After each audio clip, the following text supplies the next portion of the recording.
Oh, hey bitch. Oh, excuse you. Baloney wash. I'm annoyed. I'm just here to give my opinion and carry in. Oh, it's Chris Avalon Unfiltered, bitch.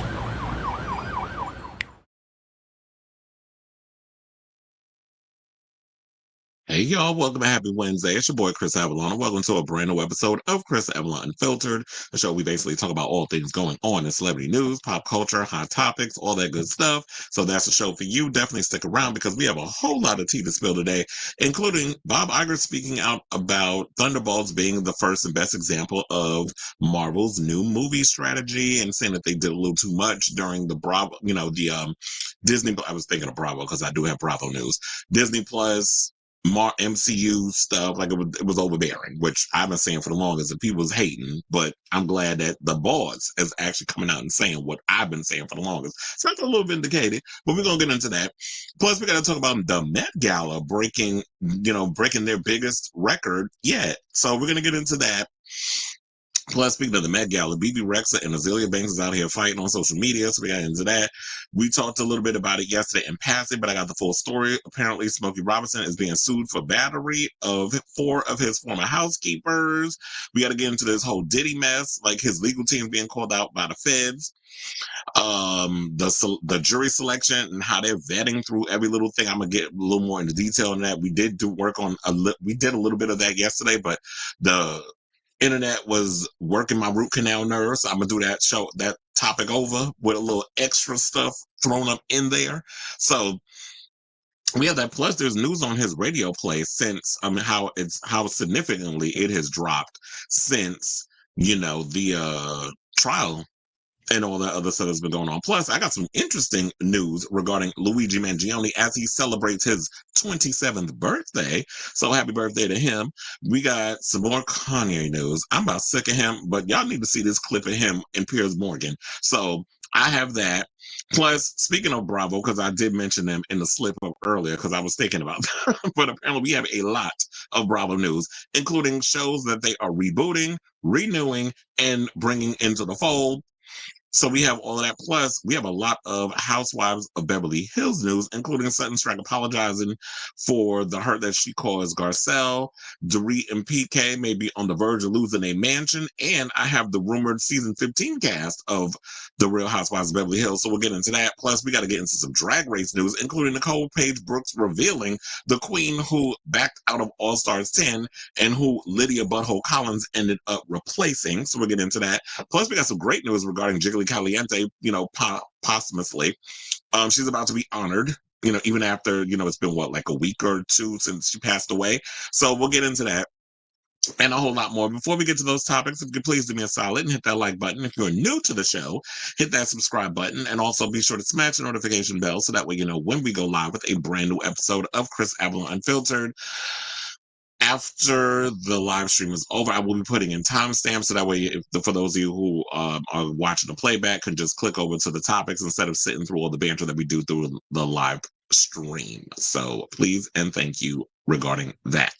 Now, and I do see I got a couple of comments. We'll get to those in a second, but I want to get to my first topic because I have my banner. And now, yes, excuse me. All right, y'all. So let's get to our first topic.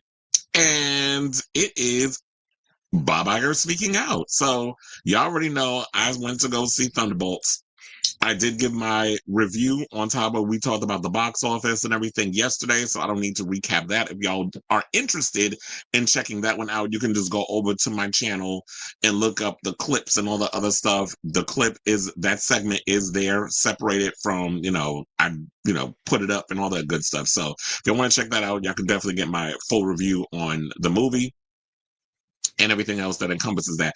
But he has been speaking out recently and basically said, he's pretty much pleased with Thunderbolts, and so am I, because I thought the movie was pretty good.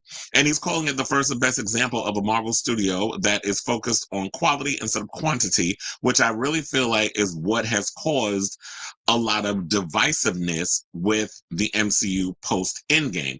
That when Bob Chapek came in, his primary focus seemed to be more or less on Disney Plus and building Disney Plus. So there was, and then of course the pandemic and everything happened. So there was a lot of oversaturation regarding shows. A lot of the shows didn't really do what needed to be done. It just all felt forced and rushed and anticlimactic in a lot of ways in regards of like even the amount of shows that were greenlit.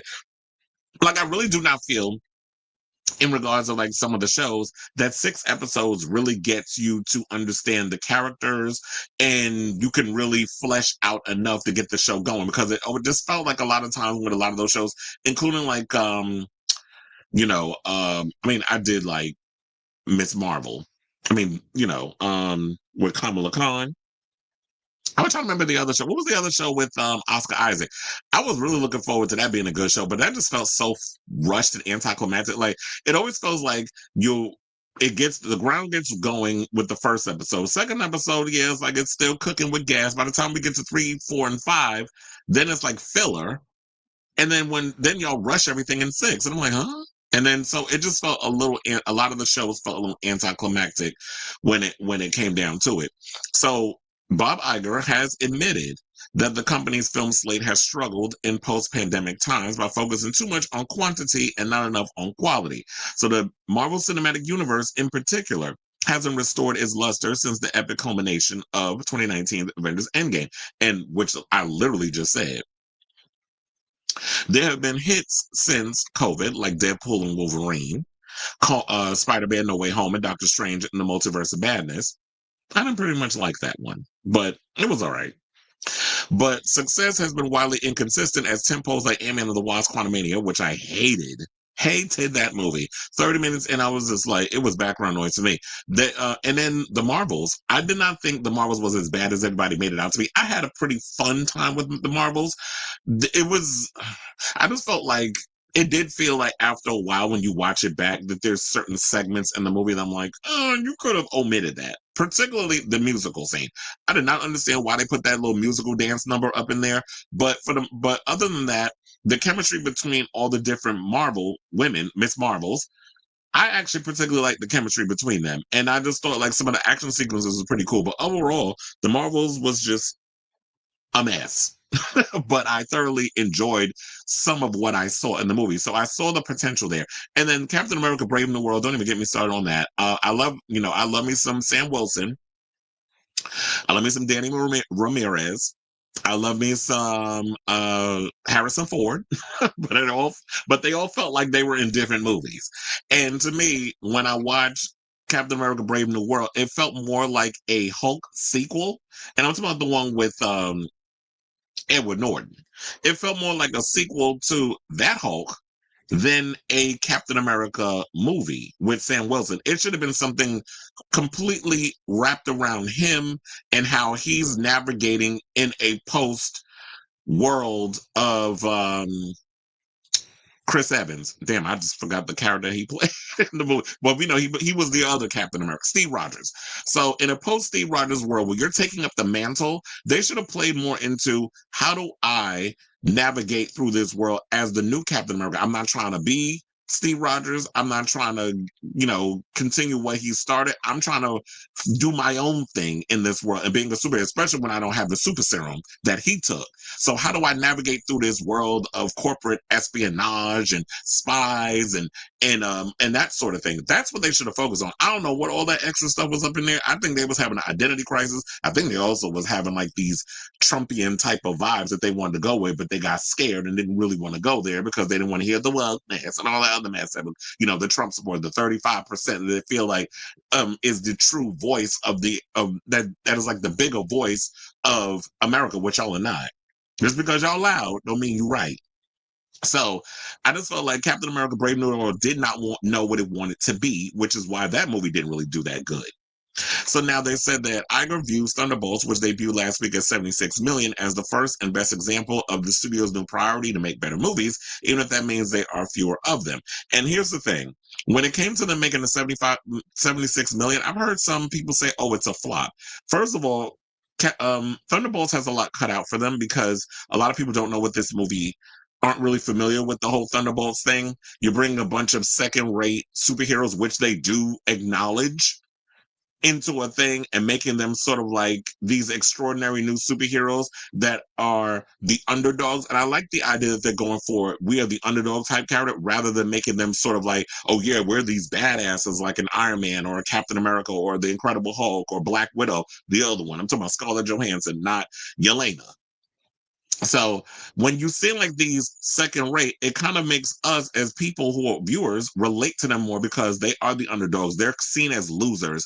But when the shit hits the fan and push comes to shove, they're willing to step up to the plate and do things that everybody else ordinarily wouldn't do. So I love the direction they're going in with the whole Thunderbolts. And I think that's the approach we have to take, especially because people are kind of like looking at the MCU as sort of like, you know what, you guys were on top at one point, and I feel like y'all bit off more than you can chew. And now you really have to work at trying to get those fans to come back. So I've been hearing people say since Thunderbolts is one of the first films post Endgame, and like I said, putting Doctor Strange in the Multiverse of Madness, putting Spider-Man No Way Home, and putting Deadpool and Wolverine aside when you're trying to reboot the franchise and get us in the next direction, because I know they tried to do that with Shang-Chi, which was a good movie, and they tried to do it with Eternals, which I thought had good moments, but it was too long, and a lot of people didn't really like it.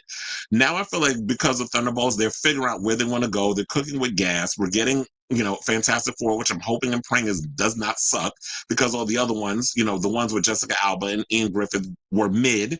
And don't even get me started on the one with Michael B. Jordan. That one started out as good, but then I don't know what the hell happened halfway through making that movie.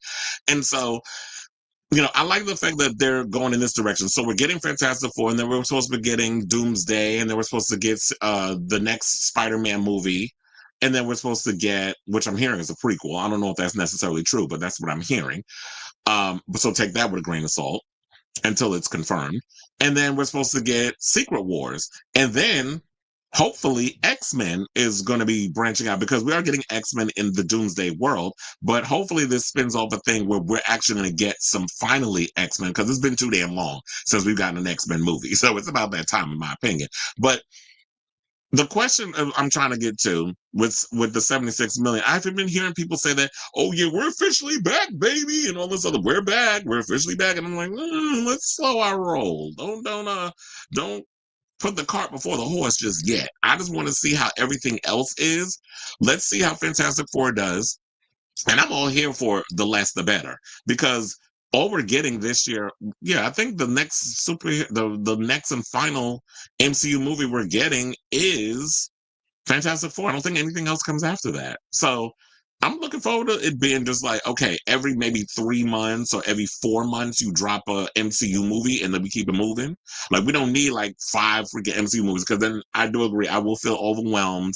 And then there comes a point where, like before, and I know people was mad about it, but it was like, it's a fact. I did not want to feel like I was doing homework when I was watching these movies.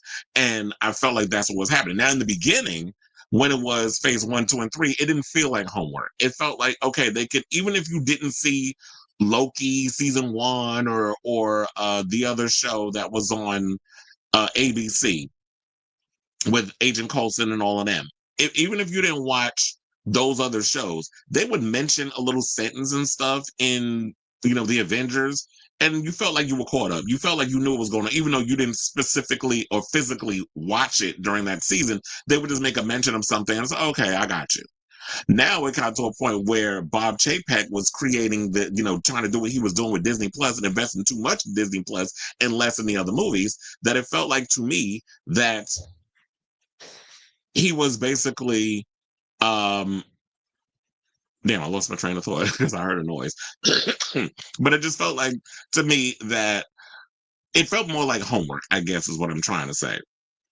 Where, oh, well, I had to watch this show. I had to watch WandaVision in order to know what the hell was going on in the last Doctor Strange movie. And I feel like that was homework for people, and people who didn't see it, then it was like, okay, I'm completely lost, because that's what it felt like. Literally, Doctor Strange felt like an episode of WandaVision, just expanded and put on the big screen in those sort of situations. So yeah, if you didn't see it, and I had a roommate who's not even American, who basically was like, he didn't like WandaVision because he didn't understand the overall themes, where like she was living in this bubble, this world that she created that was based off of American sitcoms and things of that nature. And if you're not an American, you don't get those nuances. So it did kind of throw people off. It did feel like homework. And I know that, and one of the things I hate when people do, that condescending attitude is, well, if you don't, if then you're an idiot. You're stupid if you don't get. It's like, no, nobody has time to sit around here and watch five TV shows on Disney Plus that are okay, that are not like worth spending, me spending 8 hours watching or 6 hours, and then having to go spend $30 on a movie to know what the hell's going. But anybody got time for that? So that's what people need to keep in mind. So I hate that condescending because you have time to do something and then you get mad at other people for not being able to do it. But anyway, let me get back to this thing because, when it comes to the MCU, I always feel like I had to break so much stuff down before, as it's pertaining to the topic. So then he also went on to say, we all know that in our zeal to flood our streaming platform with more content, that we turn to all of our creative engines, including Marvel, and had them produce a lot more. This is what Iger said during Wednesday's investor call, saying, quote, we've also learned that over time. I don't know if he said over time twice or if it was a glitch in the writing matrix. But he says we've also learned over time that quantity does not necessarily budget quality. And frankly, we've all admitted to ourselves that we lost a little focus by making too much. By consolidating a bit and having Marvel focus much more on their films, we believe that will result in better quality. I think the first and best example is Thunderbolts. Feel very good about that. Now, Thunderbolts, which centers on lesser known heroes compared to Captain America and Thor, started slower than most Marvel installments, but analysts believe it'll hold steady at the box office because critics and audience embrace the film, which boasts an 88% on Rotten Tomatoes and encouraging an A- grade on CinemaScore exit polls. It appears to be a step in the right direction after a string of dismally reviewed films like Captain America: Brave New World, Ant-Man and the Wasp: Quantumania, and The Marvels. Disney is also stroking interest in Thunderbolts, asterisk. They got that up there by revealing the meaning behind the asterisk in the film's title. The ragtag group at the helm to henceforth be known as they spoiled, because it's not me, so don't get mad. They revealed the New Avengers, and they even showed Sebastian Stan's Bucky Barnes putting the New Avengers stickers over the Thunderbolts thing, which I thought was dumb on their part. Because even when I said in my story, in the topic when I talked about Thunderbolts yesterday, how do you do this clever job of marketing your movie where it's like, we get to see all these cool things in the trailer, which got us interested in seeing the movie. And then the reviews and all the other stuff came out as great. And you did a really great job stitching together all the little trailers that y'all put out. They put out like 4 or 5 trailers.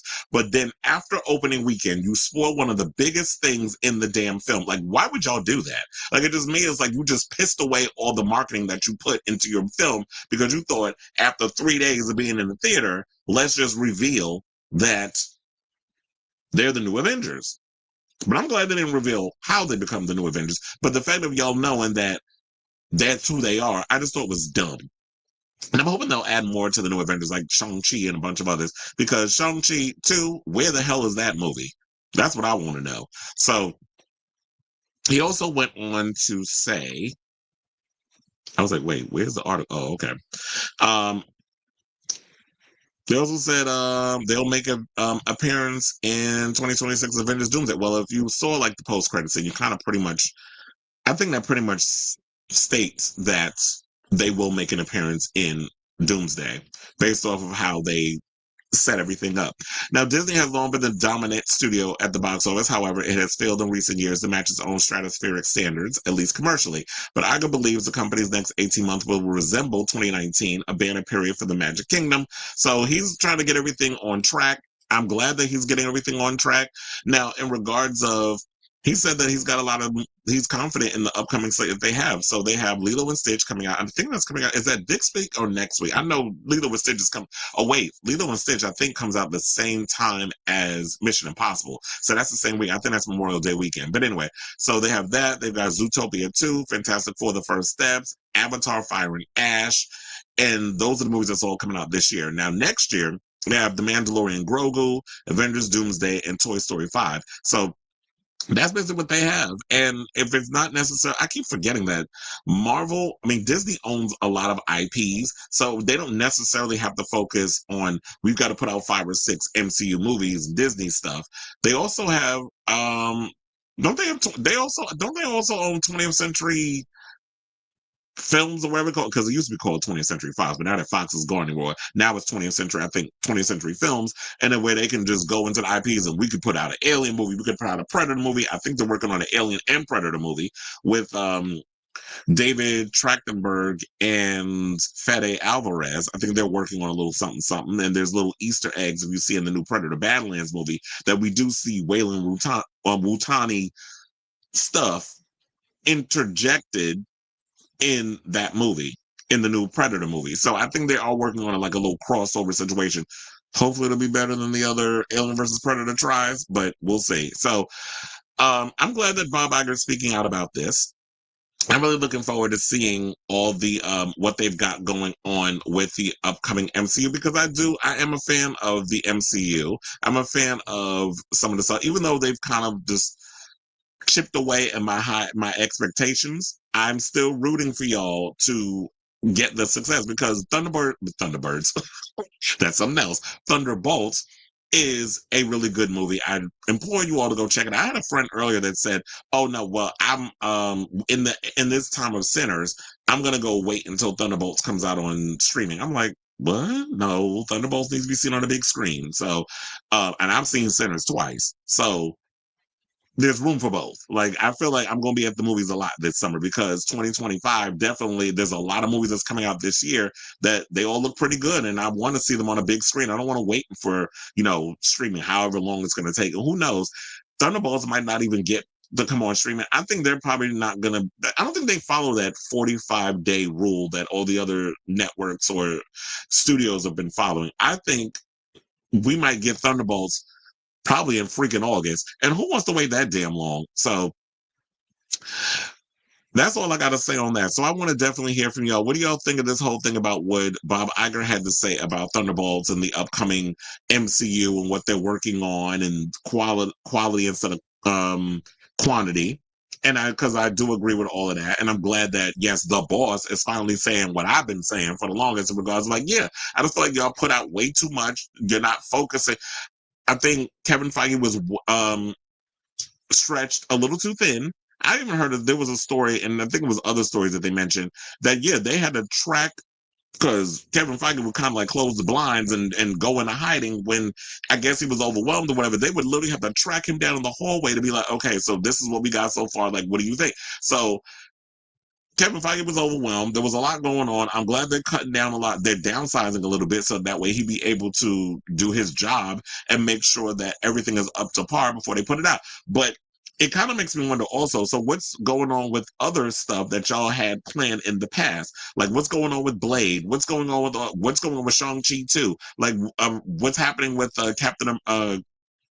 Doctor Strange 3. Like, what's happening with those films and stuff? You announced Blade like damn near a decade ago. We still don't know what the hell's going on with that movie. So are you putting that out on the side, or should you put that somewhere else? Like, I don't know what the hell's going on with that, but I want to hear from y'all. So let me know what your thoughts are in this story in the comments down below. Well, do Jesus, we got like a lot of comments. Mm-mm. Hello, hello, hello. Yes, Bob Iger. Did you watch the video of the guy going into Madonna's house? I did not. I've been pretty busy, so I didn't see that. The Met Gala is one of the topics. Yes, we live. Good to see you, Brown Bunny. It's been a minute. Yes, happy birthday to Luigi. Mhm. Background noise is quite accurate for me. Marvel movies can't really hold my attention. Excuse me. Funnily enough, when I was talking about my review of Thunderbolts, my friend Yuri was talking about her son Xander actually sat still and watched it. I was laughing when she said that. So it kind of, and I'm laughing because it reminds me of what you're saying. You're calling it background noise. So she was like, yeah, her son, who's 10, I think he just turned 10. He said, yeah, and he actually said, But I think right now she went to go see she finally went to go see Sinners today. She said, I'm gonna get as soon as I get out of work, which is probably gonna be around 12. She said, while he's in school, I'm gonna go see Sinners. For a couple of years, we were getting a lot of Marvel. Yeah, and I understand that was to fill some sort of quota because of the pandemic and everybody was staying home and they had to figure out a way to keep us entertained while we were going through this crazy time. So I think that's what played into it, but they didn't take the time to really put together like good stories. Give us a hand drawn animated series like sexy X-Men cartoon for the. I mean, don't we have X-Men '97 with well, not with Bo DeMeo anymore, but we already got that. Yeah, look. To be honest, I ain't gonna hold you. I have never watched Madam Web. I heard how bad it was. I was like, I'm not sitting through that. But I did, and it's funny how like I refused to watch that movie, but I did watch another horrible movie. I did watch Craven the Hunter, and I'm like, well, y'all know why I watched Craven the Hunter because Aaron Taylor Johnson. But so that was the only reason why I was watching that damn movie. But that movie was bad too. Walked into a Madam Web screening and it was mind numbing and forgettable. Oversaturated, overrated. I lost interest with some of the shows and movies. Yeah, it was. I think that's what a lot of people's feelings were. Trump's tariffs on the movie industry. We talked about that yesterday. I have a whole thing that I cut up and posted on the channel. So if you want to see that, Marvels should lean into analog special effects. Funny enough, I was gonna bring up the one about Trump's tariffs and Whoopi Goldberg clapping back at him, but I was like, it's way too many topics that I have to get to today. So I'm gonna save that one for tomorrow.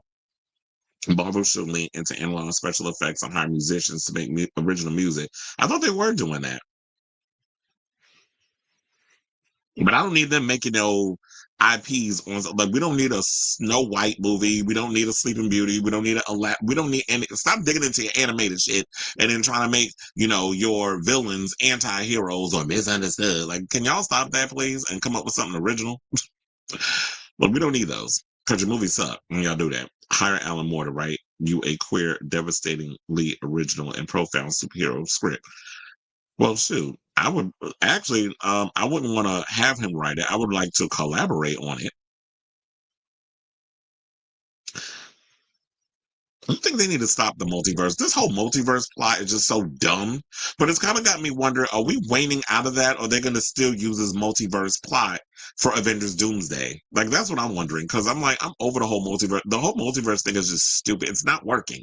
So I really wish they would stop using that. They do so many Yeah, that's what I'm like. This whole, everything's got to be connected and stuff. They even did it in, ish. They did it ish. And, Thunderbolts at the end when you see like the Fantastic Four are coming, and it's like these people just want to make money and don't give a fuck about art. Well, somebody actually said that too. I forget who it was, but they said that about one of the presidents of Disney was saying, yeah, they don't give a damn about the art. They only care about the, making the money and appeasing the shareholders and stuff. So I forgot who it was, but I did see that article in passing on Variety. I didn't like Hawkeye either. So that's why I was like, in a way, when Jeremy Renner recently came out with that interview and in an interview and said that he passed on Hawkeye season 2 because they were going to underpay him. And he was like, well, first of all, you basically are putting me in this show. People are more familiar with Jeremy Renner than they would be. Who was the other girl that was in it? Was that Shailene Woodley? I forget who the girl who. First of all, I didn't even care for the first season of Hawkeye. I didn't think it was that great anyway. So the fact of the matter is that he's not going to be in it. I'm like, okay, well, go off and do something else because Quiet as a Kept, the first season wasn't that great. So I didn't particularly care for Hawkeye. So yeah, I could definitely see how they feel like they maybe think that because you almost died in that accident that what they don't think he was going to be up to par to do the action sequences because I'm like if you're going to play in my face then screw you, I don't need you.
out.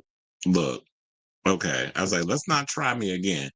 I'm about to go cuss these damn people out over at Verizon. Because how am I paying? Verizon ain't cheap.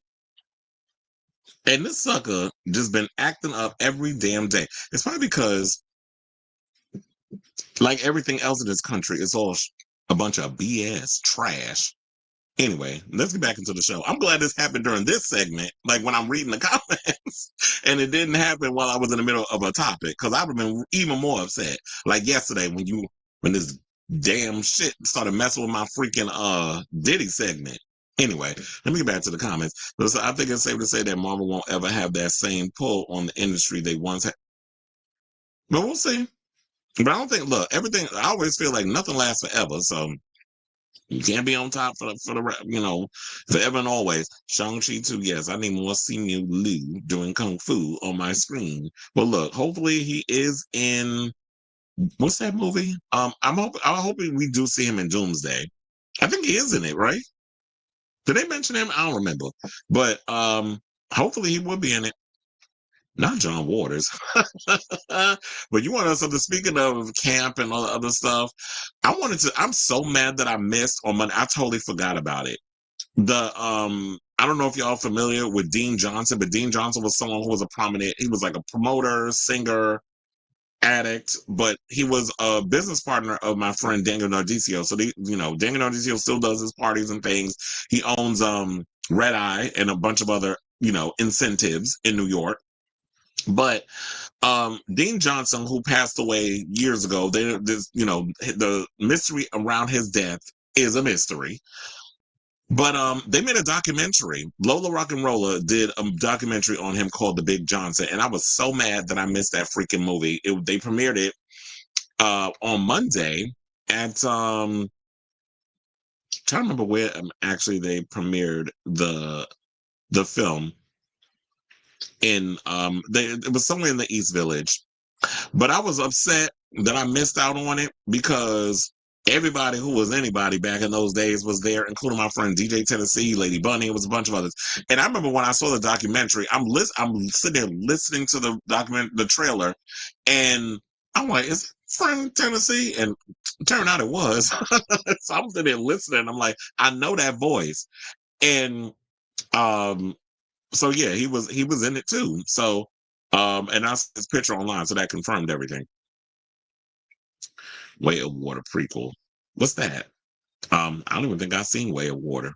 We be doing too damn much, okay?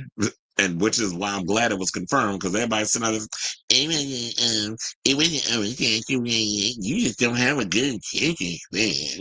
You know, all that dumb shit where all the pretentious assholes get on social media and try to act like they the smartest one in the room. And I've been looking at you, look, I consider myself highly intelligent, but even I didn't have time to sit up here and try to watch every damn show, especially when there were shows I didn't particularly care for. Like, I don't care about Loki having his own show, which is why I watched none of them. None of the seasons, and they had two. There were certain shows I'm like, I don't care. Like, I'm not sitting here investing in these shows, and I don't care particularly about the character. And Loki was interesting when he was a part of the Avengers and Thor and all that stuff, but I ain't care about watching a solo Loki series and a bunch of other stuff. Marvel needs to bask in faggotry.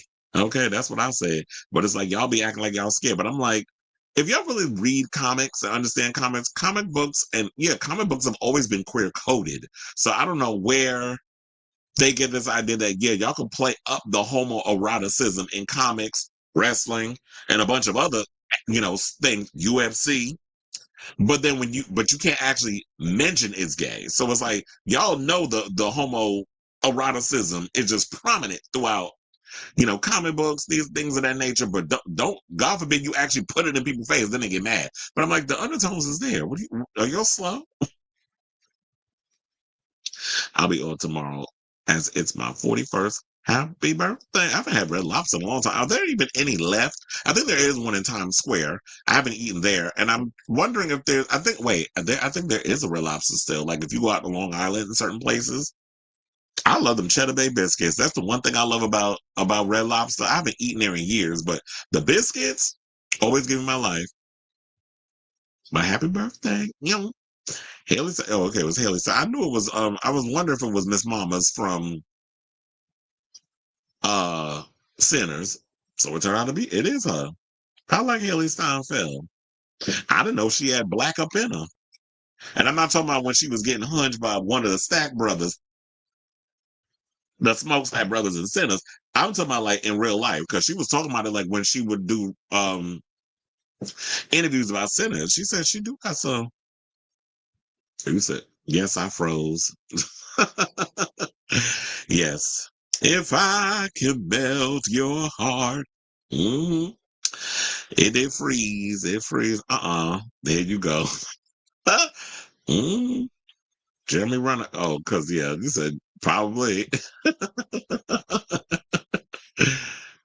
Yes, I am here. I just watched videos about the lore and backstory back in the day. I remember once upon a time they made Mulan and Red Riding Hood a couple. Oh, how y'all doing? Queen of Turks called out her original Harry Potter cast for saying F her for her trans comments. But then it's funny how there was one of the black actors that was just added to the new Harry Potter TV show. She was like, where's that article? Because I saw that I forget where I saw that, but she was talking about that because I guess because people were speaking out against her and all the other stuff, and she said that she won't support. I mean, she won't fire him over his trans support. His name is Papa Esadu. So yeah, they added him to, but I really think that low key they want him fired because they don't want the fact of a black actor playing um any one of their most prominent of characters in the Harry Potter series. Whatever. So yeah, because I told her, I don't know if we talked about it on the show, but there was something where a bunch of UK actors had signed this um letter against the Supreme Court ruling that trans women are not legally defined as women under the 2010 Equality Act. So there were a lot of actors from the UK who signed this letter pledging support with the trans community. And Papa was one of them. And they were saying, well, you need to fire him. But I'm like, girl, first of all, she's only allowing them to use her books and IP to make this show, which she knows she's going to make a shit ton of money from. So I don't think she has control over who can be hired and fired. That's up to HBO, I believe. So, um, and I don't think they care. I don't think Daniel Radcliffe, Emma Watson, and Rupert Grint give a good goddamn about her. And first of all, they were kids at the time. So yeah, they were cast to play parts based off of characters you wrote in your book. So you can't say that they wouldn't be famous without you. You had an IP that people just love.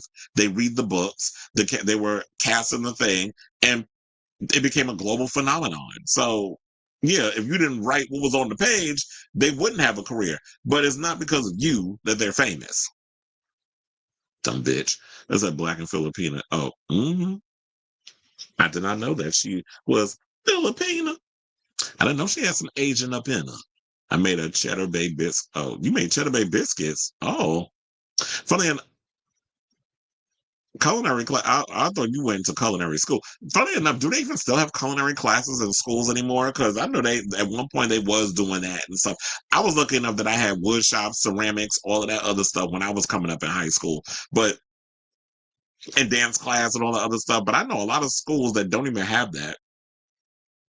I love the biscuits for Red Lobster. I used to get full off because I was like, them biscuits, first of all, I don't know what they be putting in regards to what kind of cheddar or the bay or the butter they be putting on there, but them biscuits be everything. Damn, y'all making me want to go there just to eat it. And I don't care how ratchet it make me sound. I like cheddar bay biscuits and I love BBQs. Dallas BBQs. I be like, when you get them pterodactyl wings, I'm like, I don't know what y'all be injecting in that meat, but that chicken be slapping. That's something I hate too. She keep making money because the Harry Potter lands are popular. And so that's probably what it is too, that she's kind of signed off on all these things, and that's where her money is being accumulated. So she mad about.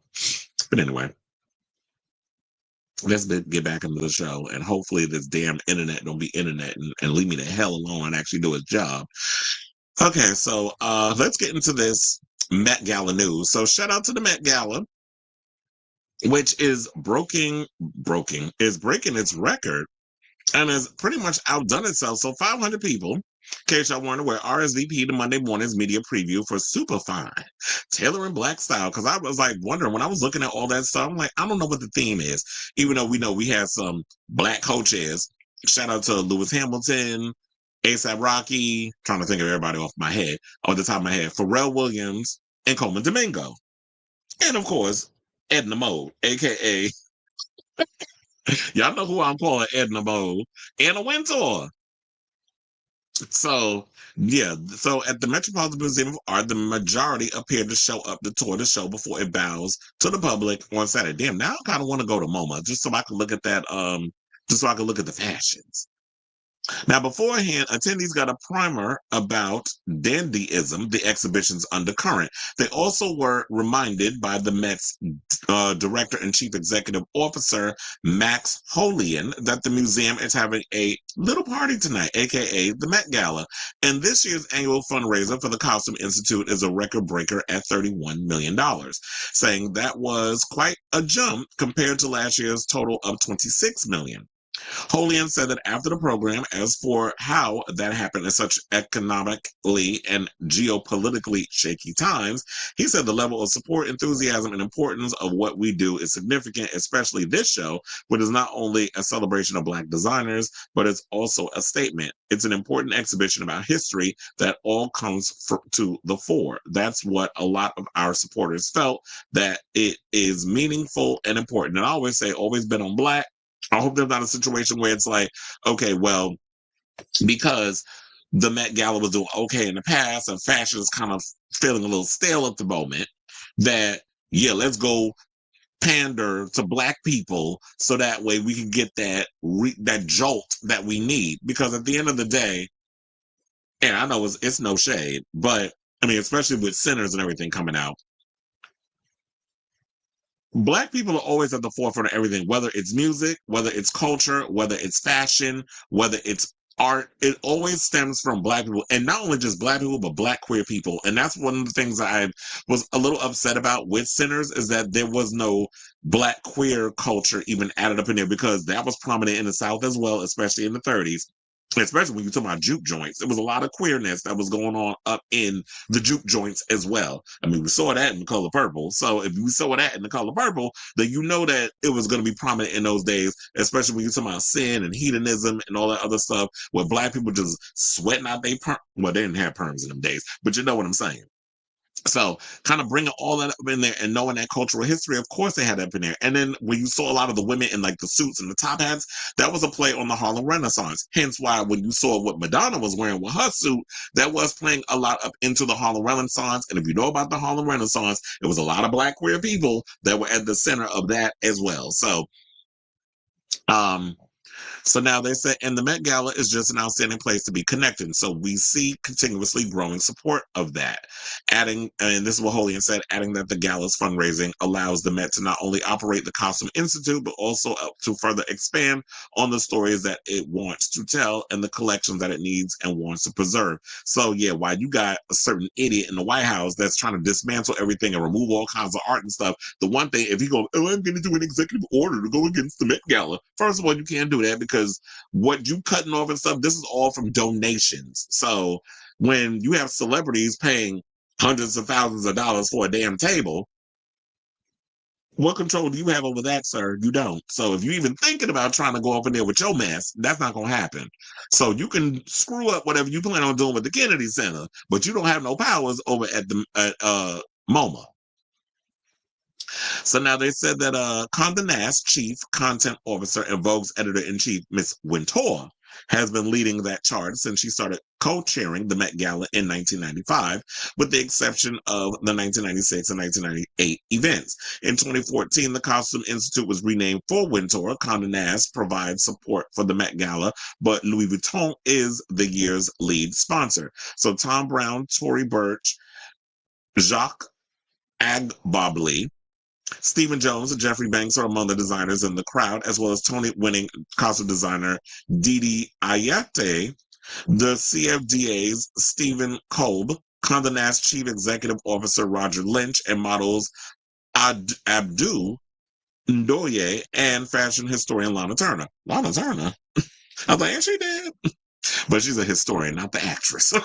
So now, wearing the fuchsia Oswald Boateng suit, the actor Coleman Domingo, one of the co-chairs of the Met Gala, spoke movingly about how his stepfather, his biological father, and his brother influenced his sense of style. He also singled out Andre Leon Talley, Dapper Dan, Boateng, Sidney Poitier, Prince, Harry Belafonte, James Brown, and Met Gala co-chairs Pharrell Williams and A$AP Rocky. Well, I could definitely see, like, even when he wore his little cape, I will say that Coleman Domingo definitely gave, like, you were paying homage to Andre Leon Talley. But there's this thing I saw on TikTok that I want to show y'all. Hold on. With I was like, why are we not pausing? With Dwight Looper. First of all, I'm obsessed with him, and I posted his fashion review earlier on my social medias. But I want y'all to sit and watch him critique all the girls that was on the runway, the girls and the girls that was on the runway, and I was having a cackle because he went in on everybody, and it was like, you know what? If they ever revive fashion, please, then to get him on there. First of all, him, RHOBH, can you imagine them on a panel together? That would be everything. But I want y'all to see this clip, and then we'll get back and we'll talk more about the achievements of the Met Gala. Please hold. The Lauryn Hill. Lauryn said, not only am I going to give you dandy, I'm going to give you dandelion. Y'all see this yellow, this turquoise, this brown? Love it. For real, you can stay, you and your pearl jacket. But Miss Girl, remove her immediately. I told y'all don't show up to these people's event half naked. You got on these Louis Vuitton stockings and this bag. Remove her. Take her with you. I like this silhouette, but Louis, label. Girl, you all walking campaign. I hope Pharrell paying you. Hold on. Now, this look and this look are basically the same look, but one I like, one I don't. Hey, Miss Ross, that's the boss. What in the Rick James is going on? I told y'all pinstripes, but this do-rags and what can I say? Mm-hmm. What can I say? It's Coleman. Mm-hmm. One of the best dressed couples, always on theme. She still got my man hand. Girl, let my man hand go. Hey, Gabby. But this couple is the top contender because Usher and Miss Girl on theme. Love it. Holly done showed up to these people's event with her cat out and this I'm going to a funeral a hat with a veil on it because she knows she killed y'all. That's how you be naked without being naked. Take notes. That's her man. That fringe on. Okay. Girl, you giving me Smurfette. Rihanna. Can do no wrong. Love it. Now, I wish I could have saw it with some black stockings on. And girl, if I ain't mistaken, ain't this Miss Tilly hat when she was in the juke joint? She done been hit upside her head with too many tennis balls. Because what is this? You look like you're going to play tennis. Polo shirt, asymmetrical tennis skirt, girl, gone. Take him with you. Sierra, come get your baby daddy. Lock him up. Don't let him in. Love it. Kate, I told you I was sick of the cakes, but it's cute. Monochromatic from head to toe. Love it. What can I say? That's Janelle Monáe. That's Tiana. Quay, he ate. One of the best dressed men. Pinstripes, pocket watches, black and white spectators. We call them black eyed peas. Love it. Zendaya. He popped the fan for her. What else can I say? Always on theme. Like, girl, this girl holds a special place in my heart. I knew her when she was on drugs, we call her Rue. Look, she done grew up to be a beautiful lady. She giving you Diane Carroll. She giving you Dominique Devereaux. She giving you Diana Ross in Mahogany. And if I ain't mistaken, this is Louis Vuitton. But look how she wear it compared to everybody else. Zendaya, yes, yes, and yes. The Lauryn Hill. Lauryn said, not only am I going to give you Okay, I don't know why this damn the thing ain't pausing. Lauryn. It's like, thank you. It's like, I don't want to pause today, apparently. So, yeah, I just wanted to point that out to you because I was like, you know what? Dwight Luther was everything with that review. I am here for everything he had to say. And one of the things I will say about this, first of all, Doshi, you was all that attitude that you was giving and berating your team because apparently the press and everything got to see this little outfit you had on, this little, shucking the job and tap dancing outfit. First of all, all that this ugly outfit you got on doesn't even warrant that overall attitude. Give me another umbrella, another one. I was like, girl, if you don't sit your ass down somewhere, like, I like the music, you just became famous yesterday, but pipe down, bring it down to about a 5.5. So I was like, your outfit was not cute enough for you to even be trying to warrant all that energy the way that you was giving it. I don't know if y'all seen the video, but yeah, she was going off on her team because they saw what she had on before she could debut it at the Met Gala. But anyway, so as the Costume Institute's chief curator, Andrew Bolton, spoke of how Talley was a catalyst for Superfine due to how one of the obituaries after his death in 2022 referenced him as a true dandy, like those in favorite novels by Balzac and Baudelaire. Bolton also noted how the spring exhibition is the Costume Institute's first that addresses race and its first menswear focused show in 20 plus years. As for what Talley might have thought of his role in Superfine, one of his former Vogue colleagues, Hamish Bowles, said afterward, I think Andre would be bowled over by it. It's vindication in a way of everything that he stood for. A John Galliano designed navy wool twill coat, monogrammed Louis Vuitton luggage, and a caftan that belonged to Talley are on view. Fittingly, in 1974, 2 years after Talley earned a master's degree from Brown University, he worked at the Met Costume Institute for Diana Vreeland, dressing mannequins for the romantic and glamorous Hollywood design exhibition. Superfine's guest curator Monica L. Miller, whose 2009 book, Slaves to Fashion, Black Dandyism, and the Styling of Black Diasporic Identity, was a starting point for the exhibition, opened her remarks by reading from Ralph Ellison's Invisible Man and emphasizing the question that the novel was, well, what design and whose? Well, I wonder if that's where Miss Joan Rivers got that whole "who are you wearing" situation from. And crowd minds want to know. Well, we already seen Lauren look. First of all, I do live for this whole coat swoop situation. And first of all, why is nobody told about the fact that Lauren showed up on time for something? Or was people already talking about that? But anyway, let me put this collection up so that way everybody can see that, and then we'll get back to what we was talking about. So they said, while the show does not set out to answer that question, Miller said that dandyism, by definition, is an act of a refusal and noted that dandies can push boundaries of gender, class, sexuality, race, and blackness. And this is why I said a lot of y'all need to get educated in regards to like fashion and stuff, because y'all get mad if you see a man walking around with a cape or a skirt or whatever the case is. Y'all, oh, that's gay or that's this or that's that. It's like, maybe if y'all educated yourselves on fashion and stop thinking that it's all about gender.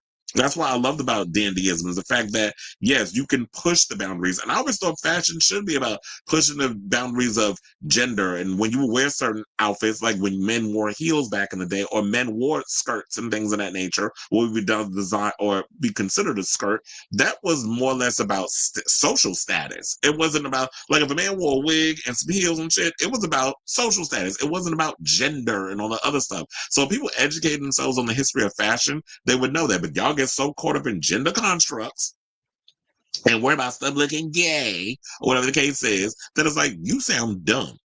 So yeah, a lot of that plays into it when it comes to fashion. It's like pushing the boundaries of gender, pushing the boundaries of class, sexuality, race, and blackness. Which is why Black people have always been at the forefront of fashion.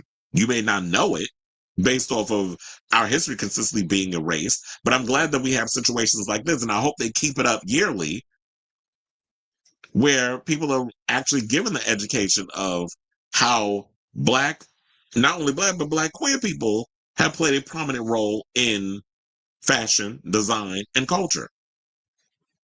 Now, after the program wound down, most of the attendees headed for the exhibition, where menswear by Boter, Virgil Abloh, may he rest in peace, Grace Wales Bonner, Bianca Saunders, Theophilio, Marvin Desrock, Laquan Smith, Maximilian Davis, and Ferragamo and other Black designers are on display. There, they also found mannequins designed by Tanda Francis and Joyce Fung. Francis said that was inspired by the Sopere culture of Congo, where clothing was used to rebel against colonizers. Saying, quote, as I suspect is true today, without anything, they would make the look happen and literally stop traffic to get their message across. This is what Francis said. Now, Francis said that seeing the work in progress at the galleries caused her to literally take a step back, saying, quote, I've seen one herd for so long, and to see them multiplied and having completely different attitudes and personalities depending what they had on was a stunning thing to see. So that's why I just love reading stuff about this. But anyway, so let's conclude because I'm almost done with this. So now it says, fashion historian Turner said Monica Miller, an academic, has had her work become a piece of international thinking. It could stay in the halls of academia, where the book has sat for a minute, other than for people who think about fashion. Instead of just presenting the notion of Black dandies, Miller curating is prompting people to talk about its history in a place that most people wouldn't think about, and now that is finding its way into the consciousness of people who weren't thinking about that. Exactly. Now, Monday's preview was provided at first glimpse of the superfine tailoring Black style shop, where designs, I should say, from Johnny Nelson, Denim Tears, Brother Vellies, Le Enchanteur, Off-White, and Pat McGrath Labs can be found. So, shout out to WWD for all this tea. So yeah, that there you have it in regards of all this. So I ask all of you, what did you guys think of this? Congratulations to the Met Gala for raising $31 million, up from last year. So you raised like $5 million more than you accumulated last year. I'm pretty excited for this, and let's see where they go next year. And I hope this isn't all performative and just something to help boost the situation, that we really are trying to continuously incorporate Black culture and Black queer culture into fashion and still pushing that forward, and not just using Black people yet again for window dressing, but we don't really have seats at the table and we're not really pushing the boundaries of fashion as we should be, and white people taking all the credit. So that's what I'm wondering on that. So I'm happy that we are where we are, but let's just keep it going, especially because we have Pharrell, who's making a lot of moves and pushing a lot of influence in the world of fashion, with him being the creative director of Louis Vuitton, that sort of thing. So, and Coleman Domingo's fashion always eats. And my girl, I love me some Zendaya. Whenever she come out with something, you already know that she never misses, in my opinion, when it comes to fashion. She can never do no wrong in my eyes. So I definitely want to hear from y'all. So let me know what your thoughts on this story is in the comments down below.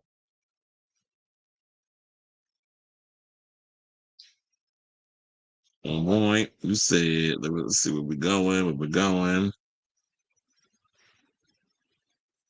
I remember straight guys used to get into home ec to get girls in high school. They did a couple.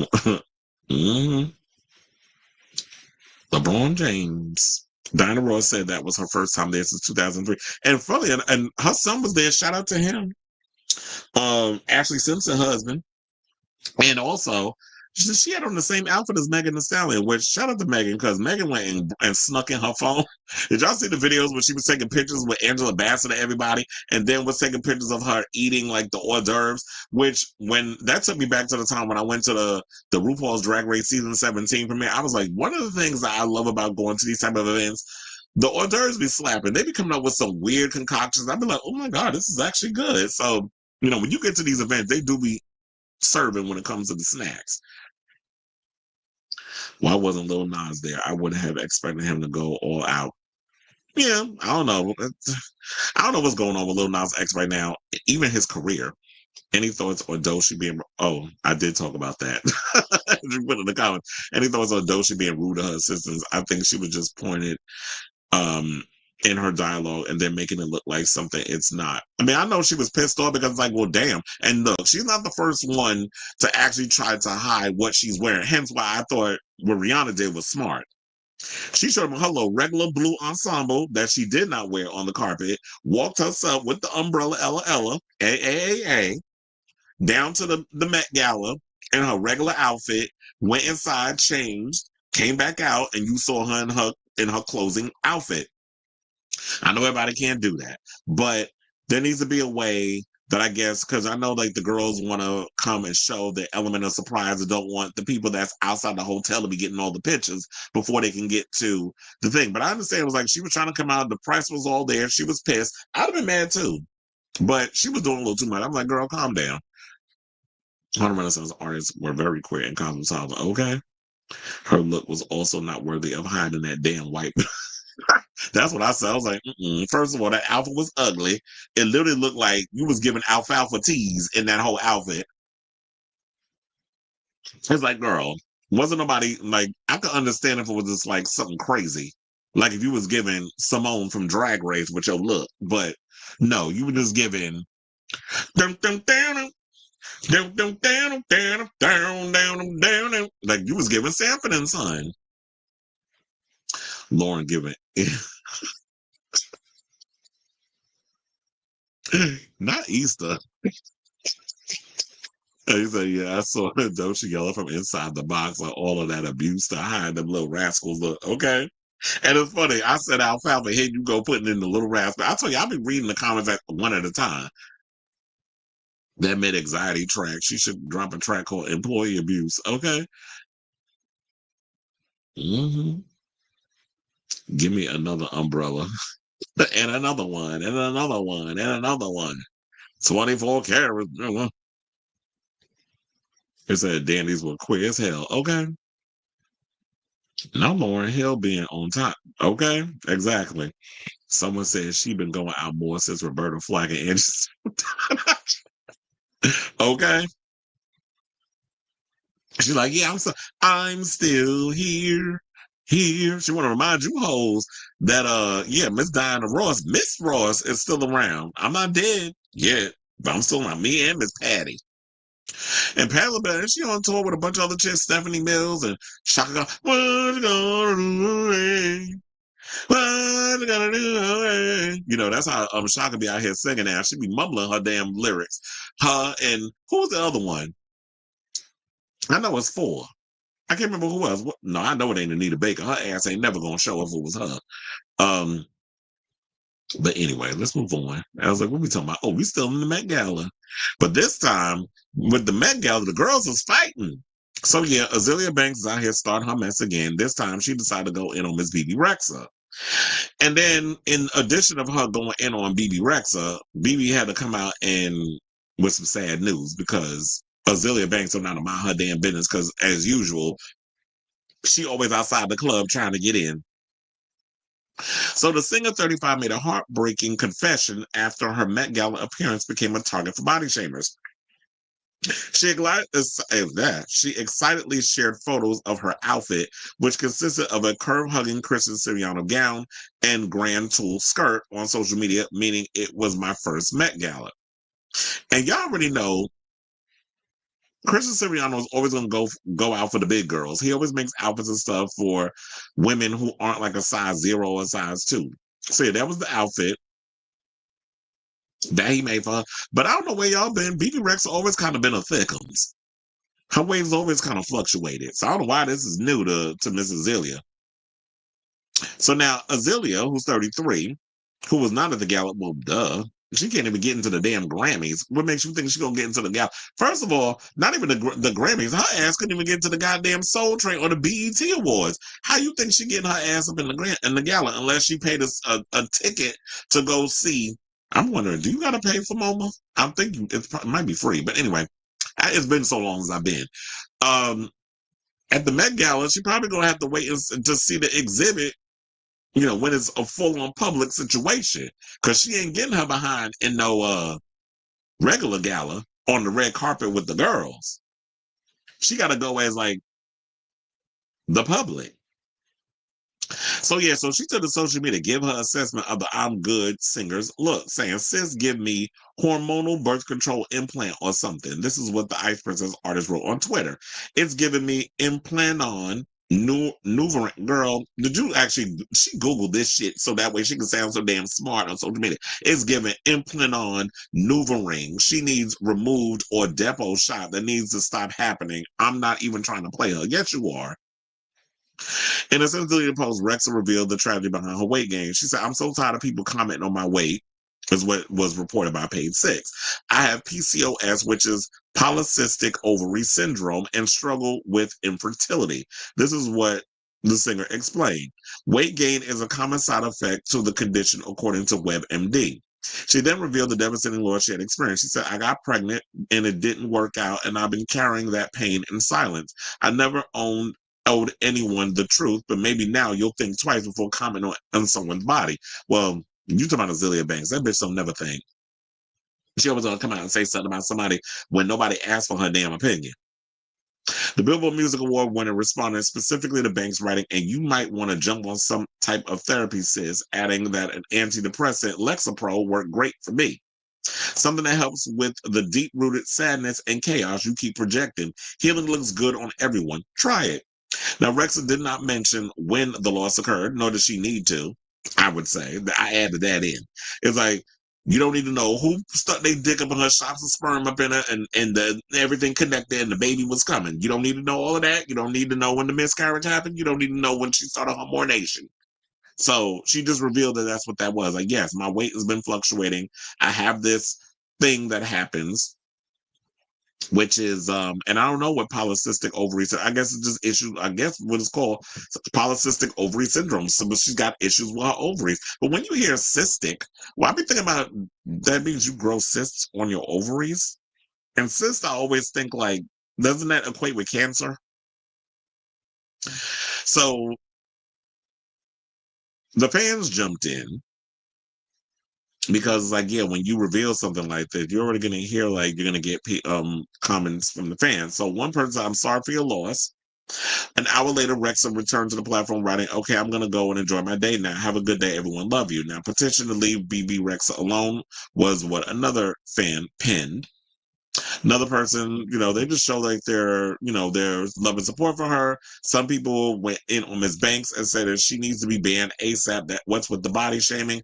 Another person said, you sure are a hater, aren't you? We as decent humans should lift each other up, not tear each other down. And I feel like, yeah, I don't like the idea of women going against women in regards to like body shaming, because women deal with that more so than anybody. Now, don't get me wrong, men, we deal with body issues and stuff too. So I don't know why people try to always think that women are the only ones that deal with body issues.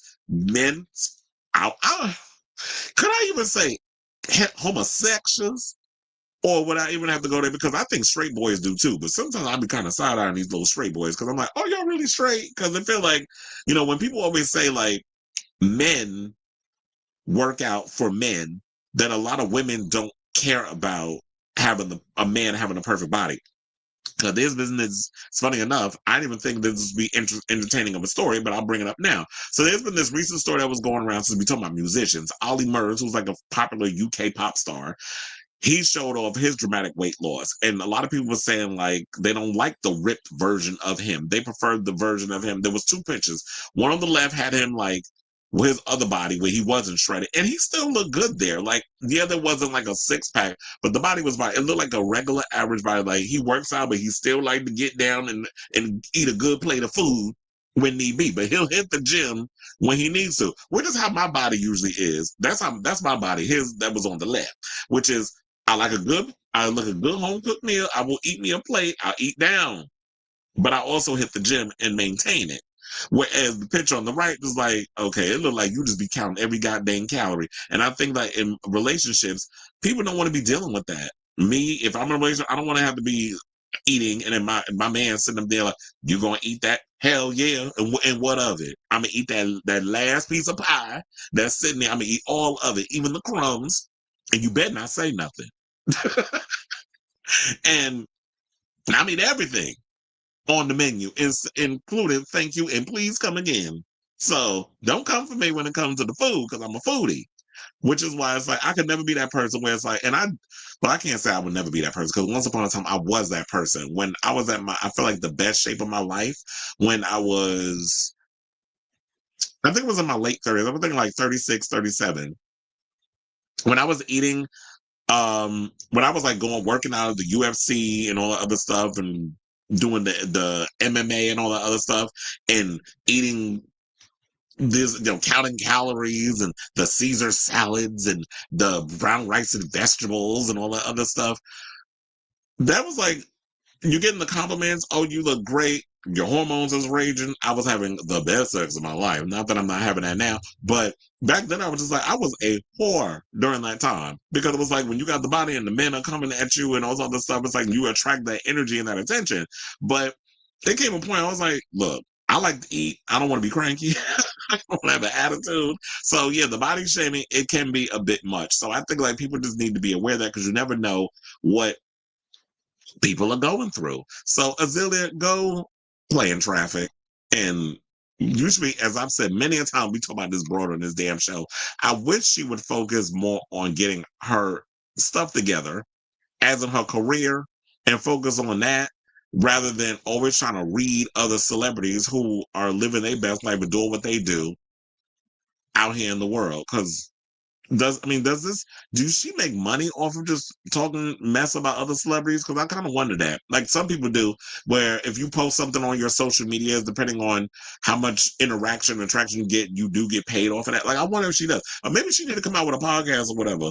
But then again, I won't get this broad no ideas with podcasts and things of that nature because we already oversaturated as a damn is. So just continue being just go under send the troll back under the bridge, I guess is what I'm trying to say. So I say all this to say, what do y'all think of this story in regards of Bebe Rexha and Azealia Banks out here going at it with each other because Azealia don't know how to mind a damn business that pays her? So whatever your thoughts are on this story, let me know in the comments down below. Felix said Azealia always got something to say. Tired of her. It's like we can't remember none of her damn songs. Food is one of my love languages. Can I date a calorie counting gym queen? Me either. Because I'm like, I love to eat. I love to go out. I like brunch. That's another thing too. Especially drag brunch. Bitch. Don't ever invite me to drag brunch. Because first of all, I'm drinking all the damn well, I don't mix. But I live in my sangria. I live for a drag show. And I live for brunch. So, and especially in New York City during the summer, those are the best brunches. And I know so many damn drag queens and promoters. So it's just like, I want to get back into doing those. And then, I love Fire Island and the men that go to Fire Island. So I want to try to go back there again this year. I didn't go. I didn't go. That's a lie. I went last year. Me and Sailor Mermaid went last year. So I definitely want to do it again. Azealia is such a talented artist, and she's so mentally deranged. But and funny enough, we're gonna be talking about her mental twin, her mentally deranged twin. We got a story with Kanye coming up. One time I called him Kanye, and I posted a video on TikTok. Somebody was like, "What's his name?" I said, "Kanye." That's that queen name. Anyway. All right, y'all, let's get into this hot mess. Let's talk about Smokey Robinson. So yesterday we did allude a little bit to it because while we were on the live, the story had just broke, and I wanted to take the time to actually dissect everything that was going on and read up about it before I just want to come on here in real time because I don't want to make the show too long, but I feel like today's show is going to go on extra long because, the internet was interneting. But nevertheless, Smokey Robinson out here allegedly abusing his housekeepers. So 4 women, excuse me, all identified as Jane Doe, filed a lawsuit in LA on Tuesday, claiming that Robinson SA'd them during their time working as housekeepers in his home in the Chatsworth neighborhood. Excuse me.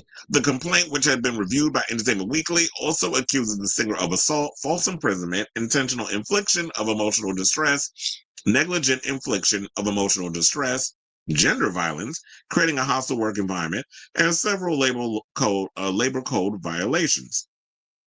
The complaint also names the singer's wife, Frances Robinson, as a defendant, alleging that she perpetuated a hostile work environment and failed to make the appropriate corrective action to prevent her husband's deviant misconduct. Why does it sound like, don't it sound like Bill and Camille Cosby? Because you can't tell me that Camille didn't know what the hell her husband was up to, but her bald head ass stood by him through all the stuff that he was doing.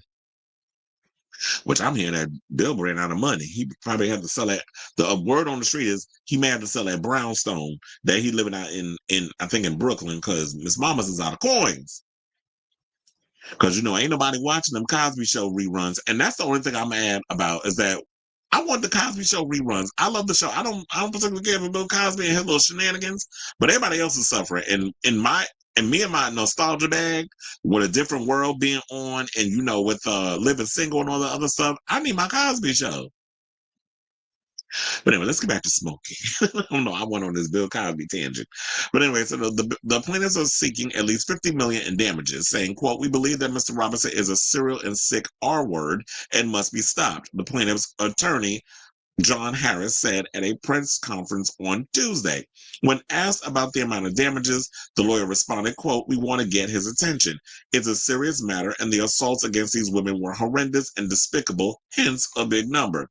Now, refs for Smokey Robinson did not immediately respond to EW's request for comment. I think he has released a statement since then, but I worked on the story yesterday, so this is yesterday's stuff. I don't know what the latest is on it, but I heard he responded. But I'm assuming the response is he's calling it some BS and he's allowed to clear his name and all other stuff, innocent until proven guilty, something in that context.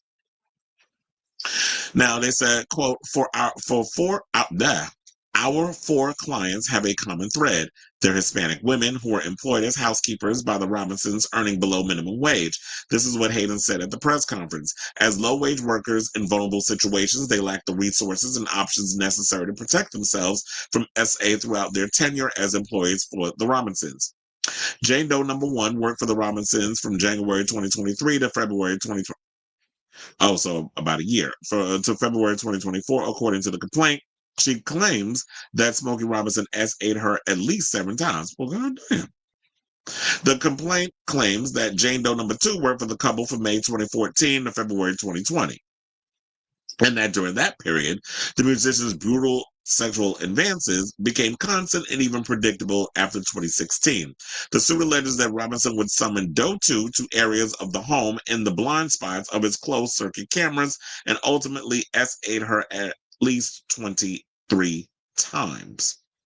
Jane Doe number 3 allegedly worked for the Robinsons from February 2012 to April 2024. The complaint claims that the singer R-worded Doe 3 at least 20 times, and at one point offered her $500 for, not $500. I'm like, damn, that's all I'm worth is $500. Why in this eye look like he going blind? He might be. Because one of the things about Smokey Robinson, he was a light bright with them pretty eyes.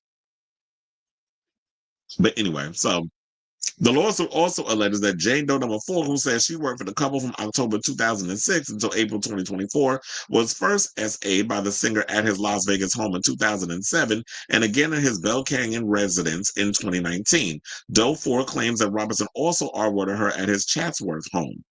The complaint also claims that all 4 of the women did not report Robinson's alleged actions to the authorities due to fear of losing their livelihood, familial reprisal, public embarrassment, shame, and humiliation to themselves and their families, as well as being threatened and intimidated by the singer's well-recognized celebrity status and his influential friends and associates. Does 1, 2, and 3 also said they feared a possible adverse effect on their immigration status. So when you have a lot of those things in place, and this is why when people go and say, well, how do you sit up there allowing that man, or if he would have raped you one time, you should have went to the police, or you should have did this. It's funny how people ain't never been assaulted in their damn life is going to sit up here and try to tell somebody what they should and shouldn't do.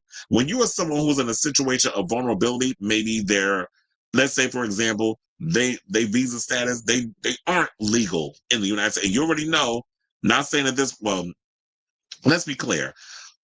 Trump is taking a wrecking ball to this whole immigration situation, but under the Biden administration, during the Obama administration, he was known as a deporter in chief at one point. So he had a high number of deportations. Biden had a big number of deportations. They all do it. So I can understand why she would feel, I mean, a lot of these women would be scared to come forward in a lot of these situations. So we're not only just going to windmill on Trump, because, yeah, the way he's going about it is despicable. But however, he's not the only president that was out here deporting stuff. The thing I keep telling you about these Democrats versus the Republicans are real loud and have an IDGAF attitude when it comes to the things that they do and dare you to challenge them. Democrats has always been relatively sneaky on how they do their policies. So I can totally understand why these women just, you know what? It's routine. I allowed it to happen. I gotta pay the bills. I gotta support myself and my family and all this other stuff. So I'm gonna keep quiet. I'm gonna keep looking the other way. I'm gonna keep dealing with it. But I wonder what was the thing that caused a lot of these women to come forward now.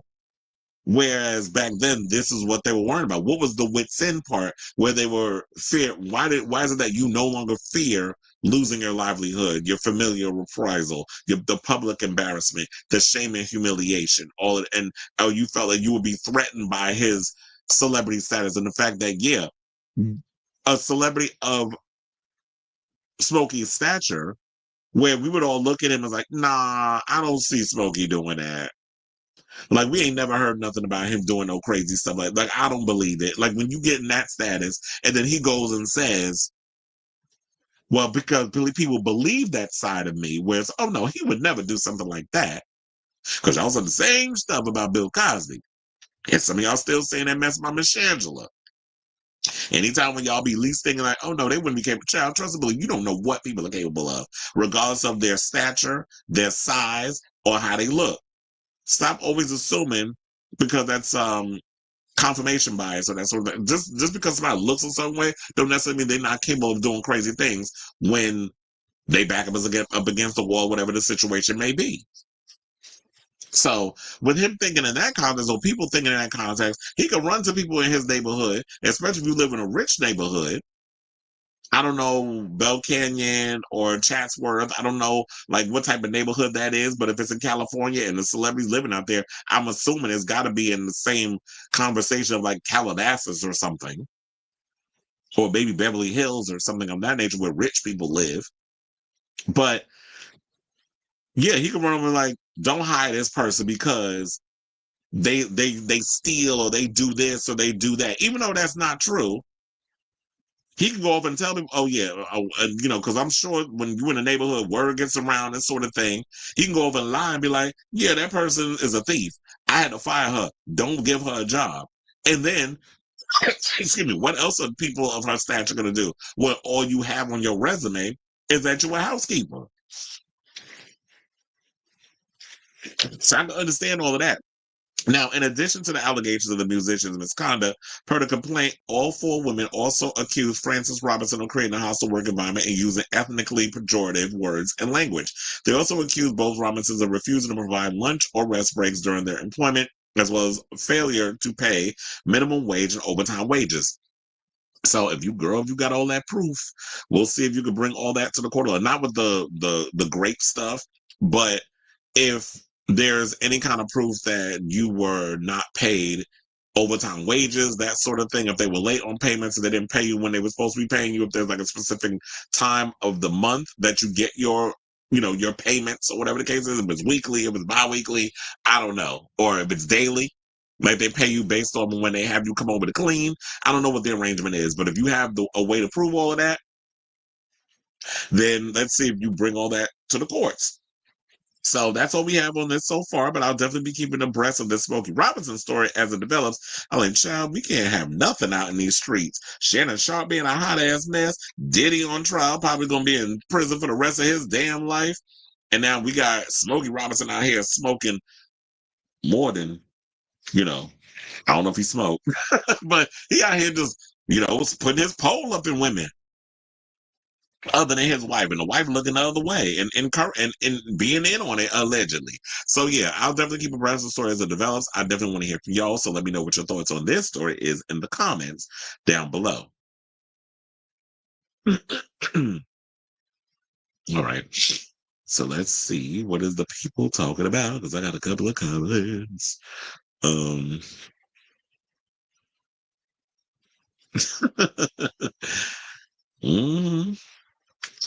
yeah, it was I was like I don't know. Cruising has pretty much died on Fire Island. Maybe it happens at night, but it was just so dry and boring when I was out there. I did run into a friend of mine.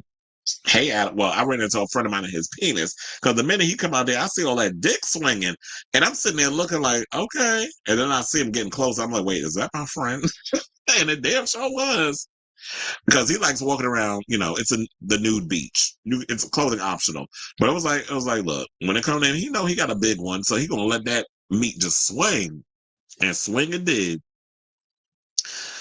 He said, what in the botched plastic surgery is going on with that picture? Well, look, no shade, but it was kind of on purpose. Why? There's always a method to my madness. He do look like a wax figure. That's what I said. $500 not for a mouth massage.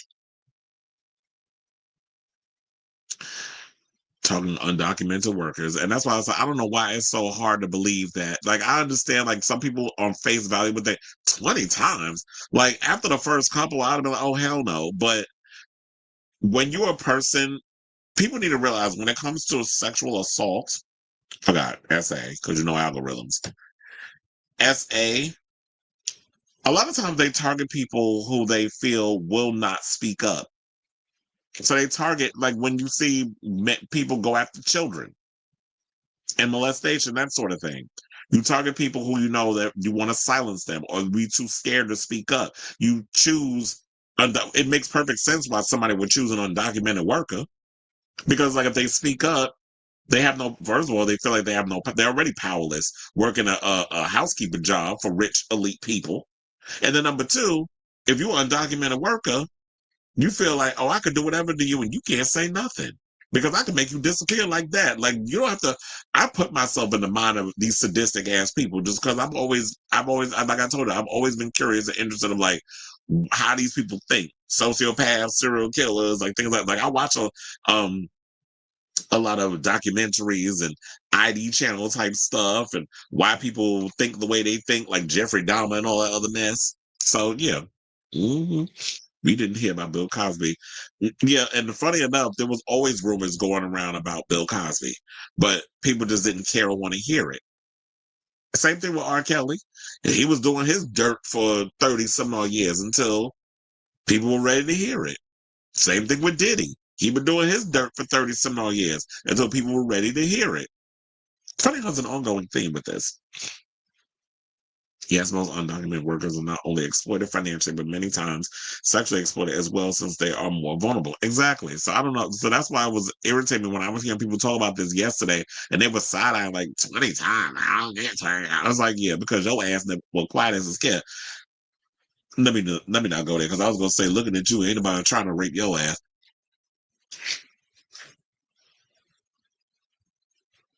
It said the Cosby case was shocking because the nature of the abuse and the number of victims, and because he had created a wholesome persona. And I'm trying to remember, I forgot who it was that they said.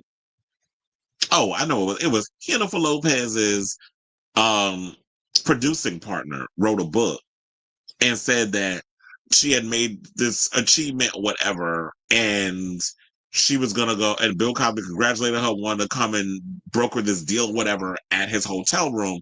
And a friend of hers who worked in the industry warned her, was like, don't do it. Don't go over to the hotel. Don't do it. And she said that it was just the tone in the way that she said it to her that made her think, like, maybe I need to listen to her. And she didn't go. Well, she saved your life because, girl, you would have been one of his victims. So maybe they all found out about each other's situation and realized, yeah, especially because, it's funny how I could definitely see that, because while y'all think that, oh, they may not have a voice and stuff, wasn't there? Yeah, there was a show where it was like a community maze. They all get the Devious Maze. Remember that show? That kind of is probably something in that whole world of, like, yeah, the maids, if they work in a specific neighborhood, they all know each other. They all kiki with each other, and they have conversations and word get around. So they probably heard. They was all probably from the same neighborhood. They had heard some things. They probably confided. Someone was like, "Yeah, I heard so and so say that this happened to them too," and they all decided to get together. So it makes sense. There's a maid community that talks. Damn, I used to love that show, Devious Maze. That was a good one. That was a spinoff of Desperate Housewives. With sidebar, I did hear that they're rebooting the Desperate Housewives, but Kerry Washington is producing it. She's not going to be in it, but she's producing it. I'd be all for a Desperate Housewives revival. Hopefully it's good. I kind of was thinking about rewatching the old show. Hope these victims get just. And now Smokey career about to be tarnished. But look, I don't put nothing past him, especially what was allegedly going on over at Motown. But it's a lot harder to expose celebrities because people see them in one way. Absolutely. And you always hear them, and we kind of take that's what him with that, then we kind of take a black man down attitude comes from. I'm like, well, look, nobody's beyond reproach. I don't give a good goddamn if they black or they white. If you out here doing dirt, then you need to be called out. You need to be exposed. Hence Shannon Sharp, hence Diddy, hence all of them. Well, yeah, well, okay. I said Janice Dickinson was one of the first celebrities to speak out. Oh yeah, I forgot about that too. But I don't think a lot of people want to listen to Janice Dickinson. No, based off of her reputation, how she comes across, and she's always like a drunk or whatever. But people need to realize there's a reason why people self-medicate or do a lot of drugs to mask the pain that they're in. All right, now speaking of Diddy, let's talk about him. So yeah, there's a lot going on with the Diddler. And, yesterday was day 2 of his trial. They're assimilating the jury like the new Avengers. And it's slowly getting together because they said there's so many landmines that are getting people tossed from being on the jury of 12 with the 2 alternates. So now, according to USA Today, because it's lengthy, so we got to go through this. Now, potential jurors were questioned for a second day in Sean the Diddler Combs's sweeping federal crimes trial, a high-profile case with ties across the entertainment industry that's expected to stretch on for months. Now, jurors on May 6 were repeatedly asked if they, a family member, or a friend had been a victim of SA, sexual harassment, or DV, and whether they or a loved one had been charged or accused of such crimes. Well, that's going to definitely cut down a lot of the people because who in these day and age hasn't known a family member or if they have been assaulted? Like, it happens a lot more than people think. Because I guess they feel like they will be biased in a sort of way. Like, yeah, if you've been a victim of SA, then you can't be in a trial because you're going to probably see your abuser in Diddy. Now, one question was particularly interesting for some, saying, quote, have you communicated to others, posted your opinion on social media or online, or liked any social media posts about Mr. Combs? Well, who hasn't? If so, when or where did you post or state your opinion? And who the hell's going to remember that? Now, as the case continues, prosecutors also asked potential jurors about their feelings on law enforcement and experiences with the government. I guess you ain't getting no black people in your damn trial because if you got to ask a question about your feelings about law enforcement and the government and how they treat people of color, he probably gonna have an all-white damn jury. But anyway, now it says Combs' team wants potential jurors to describe the music they like and their opinions about the hip-hop and rap music industry. The defense team proposed questionnaire also suggested they want to know if jurors are open-minded to alternative sexual lifestyles because you have to be if you're going to be talking about the diddler because we all know he wasn't just sticking his peen in no poon. He was sticking it in bussy too, allegedly. The word on the curve for years was that Diddy was, how you doing? I mean, Wendy Williams always spilled that tea, and I would hear stories about him too, and other rappers. That's not on trial, so we're not going to talk about. Damn, I was about to reveal one too. But anyway, let's move on. So jurors had been questioned one by one by Judge Aaron Submaranian. I wonder what that name, are they Armenian? The prosecution and defense to determine whether they're qualified to serve in Combs' jury, or on his jury, sorry. Now, during the final pretrial hearing on May 2nd, Combs confirmed that he turned down a potential plea deal because I guess he feels like he's so confident that he's going to win, like he's gotten a slither out of this, like he's slithered out of all his other high-profile cases. The Pow and the guy Shine sent to jail for 10 years, and the one with the stampede that happened at the stampede trial that happened at the basketball game, which I did reveal that from Lauren LaRosa over at the Breakfast Club, she revealed, and I'm saying this again because the video that I did on it yesterday got messed up because the damn internet was acting a goddamn fool. But Lauren LaRosa from the Breakfast Club said she went down there on day one, and there was a guy who was one of the potential jurors he wasn't picked, but he was questioned, and come to find out that his wife, I don't know if it was his wife or his ex-wife, but someone, let's go for shits and giggles, it was his wife.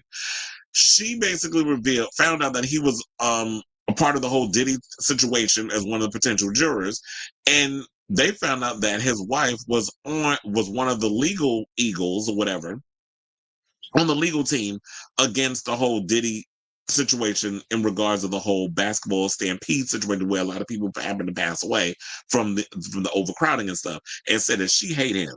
That was her word. She hates Diddy. So I don't think they was going to put him on there because they would probably feel like there's potential bias. Now, just because I'm fucking the lady that hates you don't necessarily mean that I'm not going to listen with an open mind. But I guess they want to dot every I and cross every T and don't want to take that risk and have somebody on there that could potentially send him to jail, even though there's enough evidence, in my opinion, especially what he did to Cassie. That means that, yeah, they need to lock his ass up forever.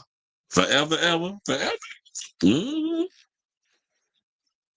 So now, a judge previously rejected a request from the rapper's legal team to delay the start of the trial. Now, Combs could spend the rest of his life in prison if he's convicted.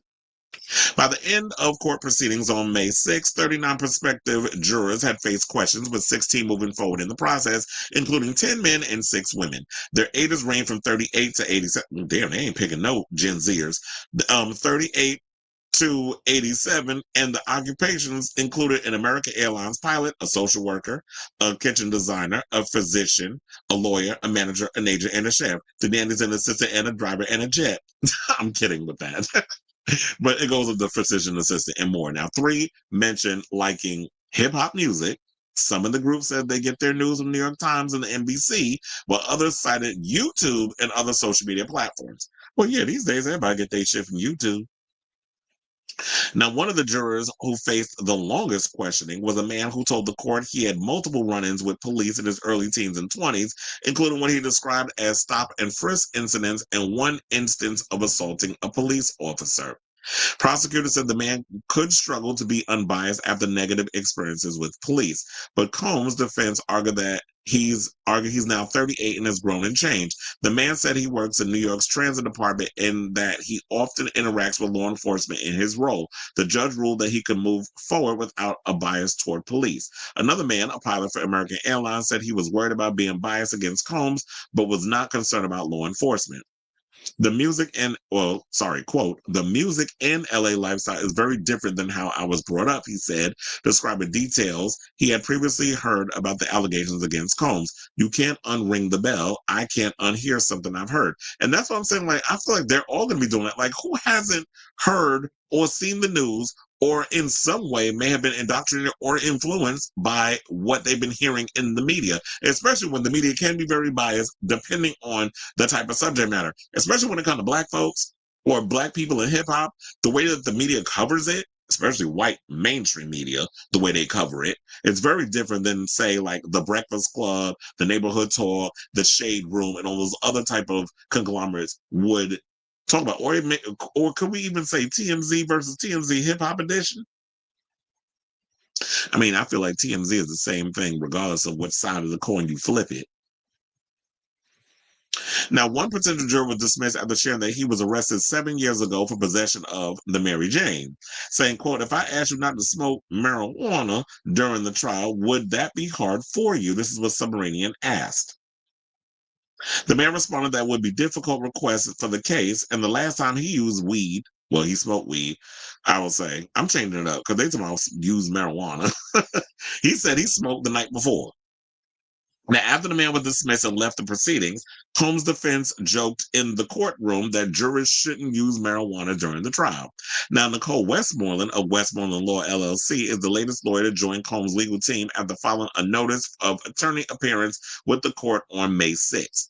Now, Combs' defense team was already led by attorneys Mark Agnafilo and Tenny Garagos. Both are founding partners of Agnafilo and Trader. Garagos is particularly experienced in defending and investigating allegations of sexual misconduct, according to the firm's website. Now, Brian Steele, who represented Young Thug in the rapper's RICO trial, is also working with Combs, as are attorneys Alexandra Shapiro, Xavier R. Donaldson, Anna Maria Estevao, and Jason Driscoll.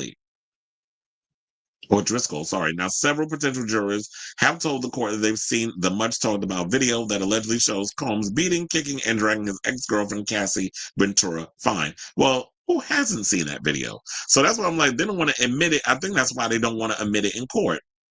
So yeah, we got to show this one, because I think this is a guy who was actually in the courtroom that Lauren LaRosa talked about. I don't know if this is him or what, because she said he had a shirt on, but this is a hoodie. So now they got free puff shirts and hoodies going around. So now y'all out here selling merch, which sounds typical Americana, that we gonna, when all else fails, let's sell some merch. And he looked like he would be the type that be at a damn Diddy party. But she said she did mention there was a guy that had a free puff shirt on, and they told him to turn it inside out when he was in there. So Brian Steele, I mentioned. So now they said several potential jurors have told the court that they've seen the video. Like I said, who would not be influenced by that, because it was all over CNN, it was all over MSNBC. They was even showing it on the regular news, like Eyewitness News and NBC News and CBS News. All the major news was showing it. So you'd have to be living in a cave, or you'd have to be Helen Keller to be able to not have seen or heard what went on with that video. So now they said, well, we don't need to go through the video because we already know what all that is. Now I just want to get to the rest of the juror breakdown. So, they were trying to get rid of the video, but the judge said no. We're gonna actually we're gonna allow the video to be shown in court. We'll see if it actually goes through, if they need to use it. But yeah. So now, they said, as the case broke for lunch, 6 potential jurors were selected to move forward out of the 15 questioned. The other 9 individuals were dismissed from the pool. Now, several of those individuals don't speak fluent English or had medical concerns over sitting on a jury, but others were struck for potentially being biased towards Combs. Now, one woman from the jury pool admitted that due to her Catholic upbringing, she feels a lot of guilt and it comes with being Catholic, sis. You're going to feel guilt regardless. And she said she had general anxiety taking on a case like this, saying, quote, "To me, you have the life of somebody in your hands. That's very difficult for me, but I think I could do it." But then again, you have so many so-called Christians out here that's all for the death penalty. I'm not saying that that's her, but it's a little hypocritical, but whatever.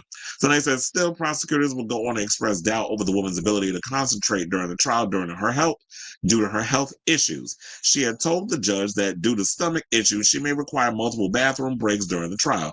Well, we don't need nobody that got to keep shitting. Sorry, like if you got like loose booty, or what they call that, irritable bowel syndrome, Miss Mamas, if you're dealing with that, no, you need to keep your ass home. I don't need you on my trial, because then excuse me, you're going to miss so much. This is not like going to the movies where it's like you can watch the movie again when it pop up on the streaming service. Like if you're in the courtroom until the judge say, okay, we adjourn, you stuck. So get all your bathroom stuff out and deal with it. Because I remember I sat on a jury and I was juror number 1. And there's a lot that you talking about, you can't send nobody away. Juror number 1 got to deliver the verdict. Hello, I had to do that. So, sis, you can vote whichever way how you got to vote. But if you ain't juror number 1, you ain't really the one that got to be stressed out, holding the fate of somebody the fate of someone's life in your hands.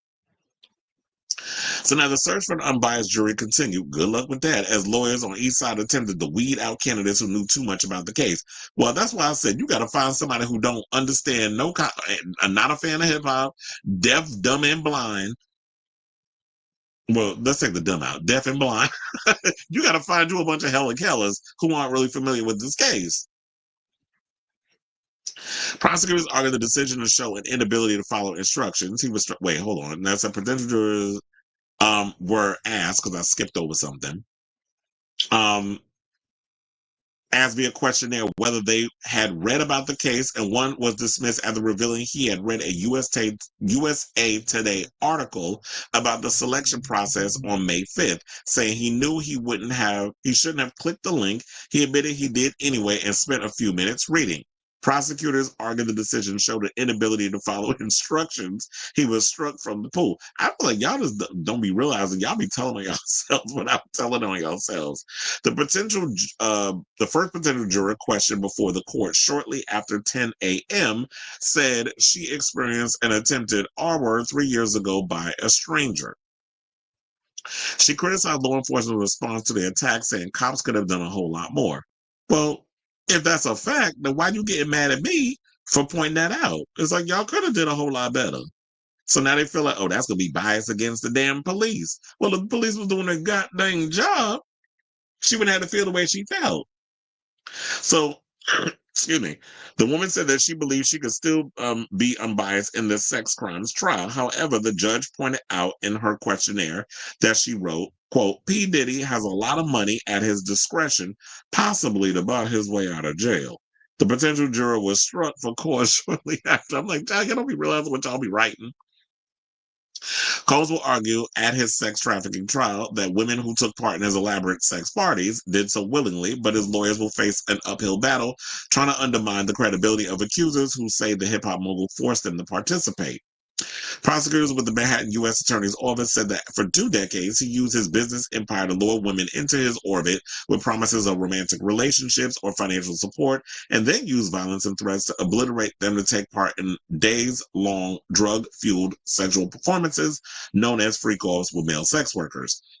Saying, quote, the defendants have quite an uphill battle ahead. This is what Heather Cucolo, the New York Law School professor, said. There was a clear power dynamic, and the power dynamic is going to be a main focus and a main issue. Absolutely. And that's why I said, like, we were just literally talking about that with Smokey Robinson. It's like, when people say, oh, how that man going to force you to do it? I said, it's a rape is not about sex. It's about power. Diddy has always had this habit of flexing his power, whether it was during his freak offs or in the boardroom. He was always about flexing his power and letting everyone know who was in charge of the girls. He was in charge of the girls. So that's what people need to realize instead of thinking that, oh, it was about getting off. I mean, he probably did get off on the fact that he had power over these people, but rape is never about pleasure. It's always about power. So they said that how was the jury selection process working? They said lawyers previously said they plan to question as so many as 150 potential jurors, with each questionnaire lasting 20 to 30 minutes. Now, on May 5th, some Iranian deemed 19 qualified to serve. So yeah, they're whittling it down, and they brought up a bunch of other celebrities and stuff too, including Michael B. Jordan, Kid Cudi, Cassie, Michelle Williams, Mike Myers, Dallas Austin, Lauren London, and Dawn Richard. Now, the list is a who's who of Hollywood music elite paints a picture of Combs' far-reaching influence in the music, the entertainment industry, as we'll say in general. So that's the thing. That's what people wanted to know is like if you're familiar with any of these people. And there was one woman who Lauren LaRosa mentioned that said that she recognized because one of the names on the list also was Lorianne Gibson, who was a choreographer. She did choreography for Diddy regarding like I don't know if she did like Total on the other people that was a part of the thing, but we know her mostly from excuse me, making a band with Diddy Kane, Day 26, Donnie Klang, all of them. And then after that, Diddy gets fired her. She went over and started choreographing for other people, including Lady Gaga during the beginning of her career. So and then I guess they brought the bias in because allegedly Diddy had beef with Michael B. Jordan, who dated Cassie back in 2015. And then there was a story that came out about Kid Cudi, where allegedly Diddy went and threatened to blow up Cudi's car because Kid Cudi and Cassie were briefly involved romantically. So there's clearly an obsession with Diddy, feeling like if I can't have you, nobody will. I own you. Like he literally treats women like they're his property. Even though I do feel like a lot of this stems from there's some deep rooted issues that he's had with trying to navigate his sexual fluidity, especially in the overall homophobic hip hop industry. So yeah, there's that in regards to that story.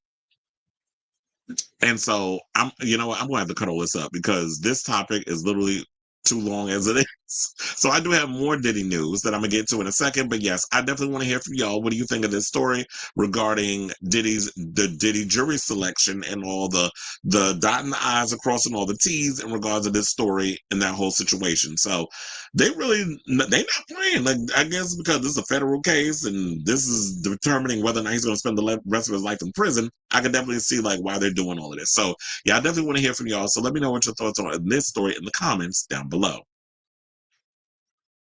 Okay, so now I do see y'all comments and things. I'm gonna get to those in a second, but I gotta edit and chop up this thing because I was gonna try to combine all this together, but I'm like, Chad, this segment be 45 minutes.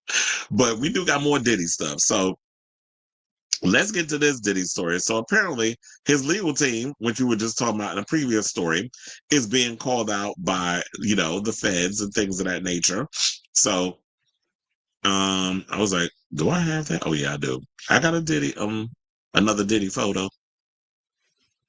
So yeah, his lawyer, Mark Geragos, is facing heat from federal prosecutors who want him reprimanded for speaking publicly about the criminal case during his trial. So only one day into his trial, the prosecution team is drawing the battle lines after a letter to Judge Aaron Summeranian regarding the rap mogul's defense team open court consultation with celebrity attorney Mark Geragos, who is not on the defense roster of lawyers, but is a member of the media who hosts a podcast where he discusses the case. Isn't it somebody that name? Wait, Tenny Geragos. What is the relation with them? Is that his wife? Is that his kid? Like, who is Tenny? I need to find out. Wait, when I see Tenny, I keep thinking, Fantasia brother. Let me look that up. Let me see who. Oh, it's Mark Geragos' daughter. Okay.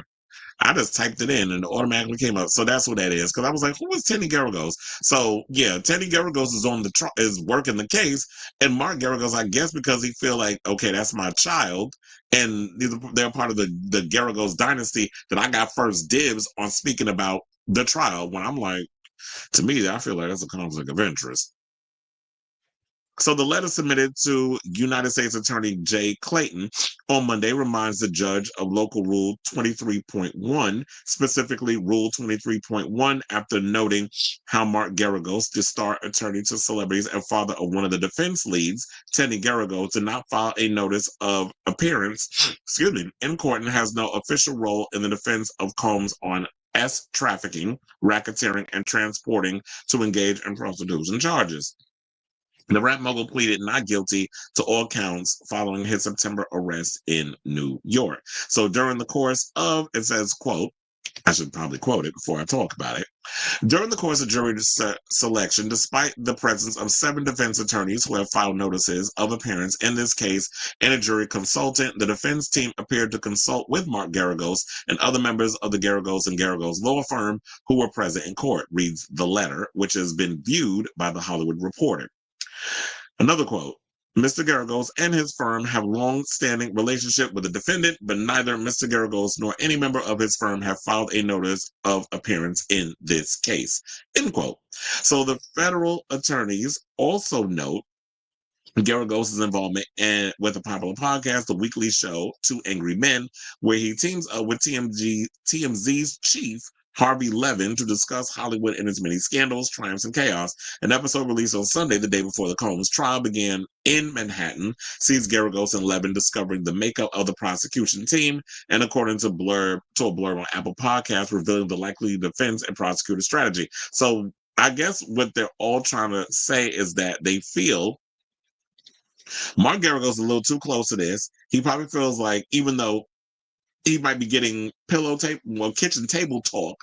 I was gonna say pillow talk, but pillow talk makes it more sexual, and we don't need any stories about father dilling his child. But they probably feel like kitchen table talk is probably getting now. He's got a first bird's eye view or first hand or first dibs on what's going on in the case. It might be spilling some tea with Harvey Levin in their podcast, and they don't want a lot of stuff getting out. I feel like as the thing is happening, you got to do it like all the other press and other media people are doing, which is as stuff is coming out during the trial in that day, and if you file the paperwork and stuff to be in the room, to be able to follow along with the case, then you can come out and say what you need to say in regards of everything. And then speak on the case that way. They probably feel like, okay, this man a little too close. He's got some inside information, and he's pretty much is spilling all of our tea to the public, and they don't want that.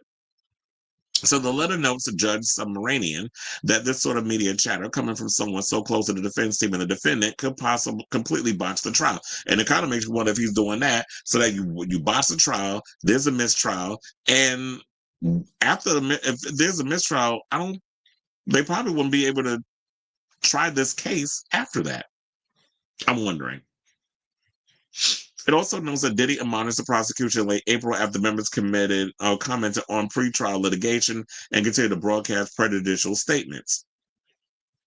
During saying, quote, during a jury trial of any criminal matter, including the period of selection to the jury, no lawyer or no firm associated with the defense shall give or authorize any extrajudicial statement or interview relating to the trial or the parties or issues in the trial which a reasonable person would expect to be disseminated by means of public communication if there's a substantial likelihood that such dissemination will interfere with a fair trial. This is according to the letter. Now, in court on Monday, Combs made a surprise statement and admission to the judge, uttering just 9 words as Submaranian worked his way through the questioning potential jurors, saying, "I'm sorry, Your Honor, I'm a little nervous today." That's all he said. So they said, this is what he said as he requested a quick bathroom break, which the judge granted him. The rap mogul, a near billionaire, was arrested in September, blah, blah, blah, so on and so forth. So you already know, you already got the update on the potential jurors, Kid Cudi, and all of them mentioned in it, Michael B. Jordan. But last but certainly not least, I should also point this out. So with everything else that's going on, I know some people have probably been wondering, how is this affecting the music in his case? Like, because you always know, like, whenever situations go down, tragedy happens, that sort of thing, how is it affecting the music? Because, with R. Kelly and all this stuff, y'all still be out here bumping, stepping in the name of love and all that other stuff. Well, according to reports, I think Billboard, Hot New Hip Hop, a bunch of people were reporting it, Diddy's radio plays are significantly down in the wake of his criminal case kicking off in New York City on Monday, according to Luminate data reviewed by Billboard. His airplay has suffered an 86% decline from the same time frame last year.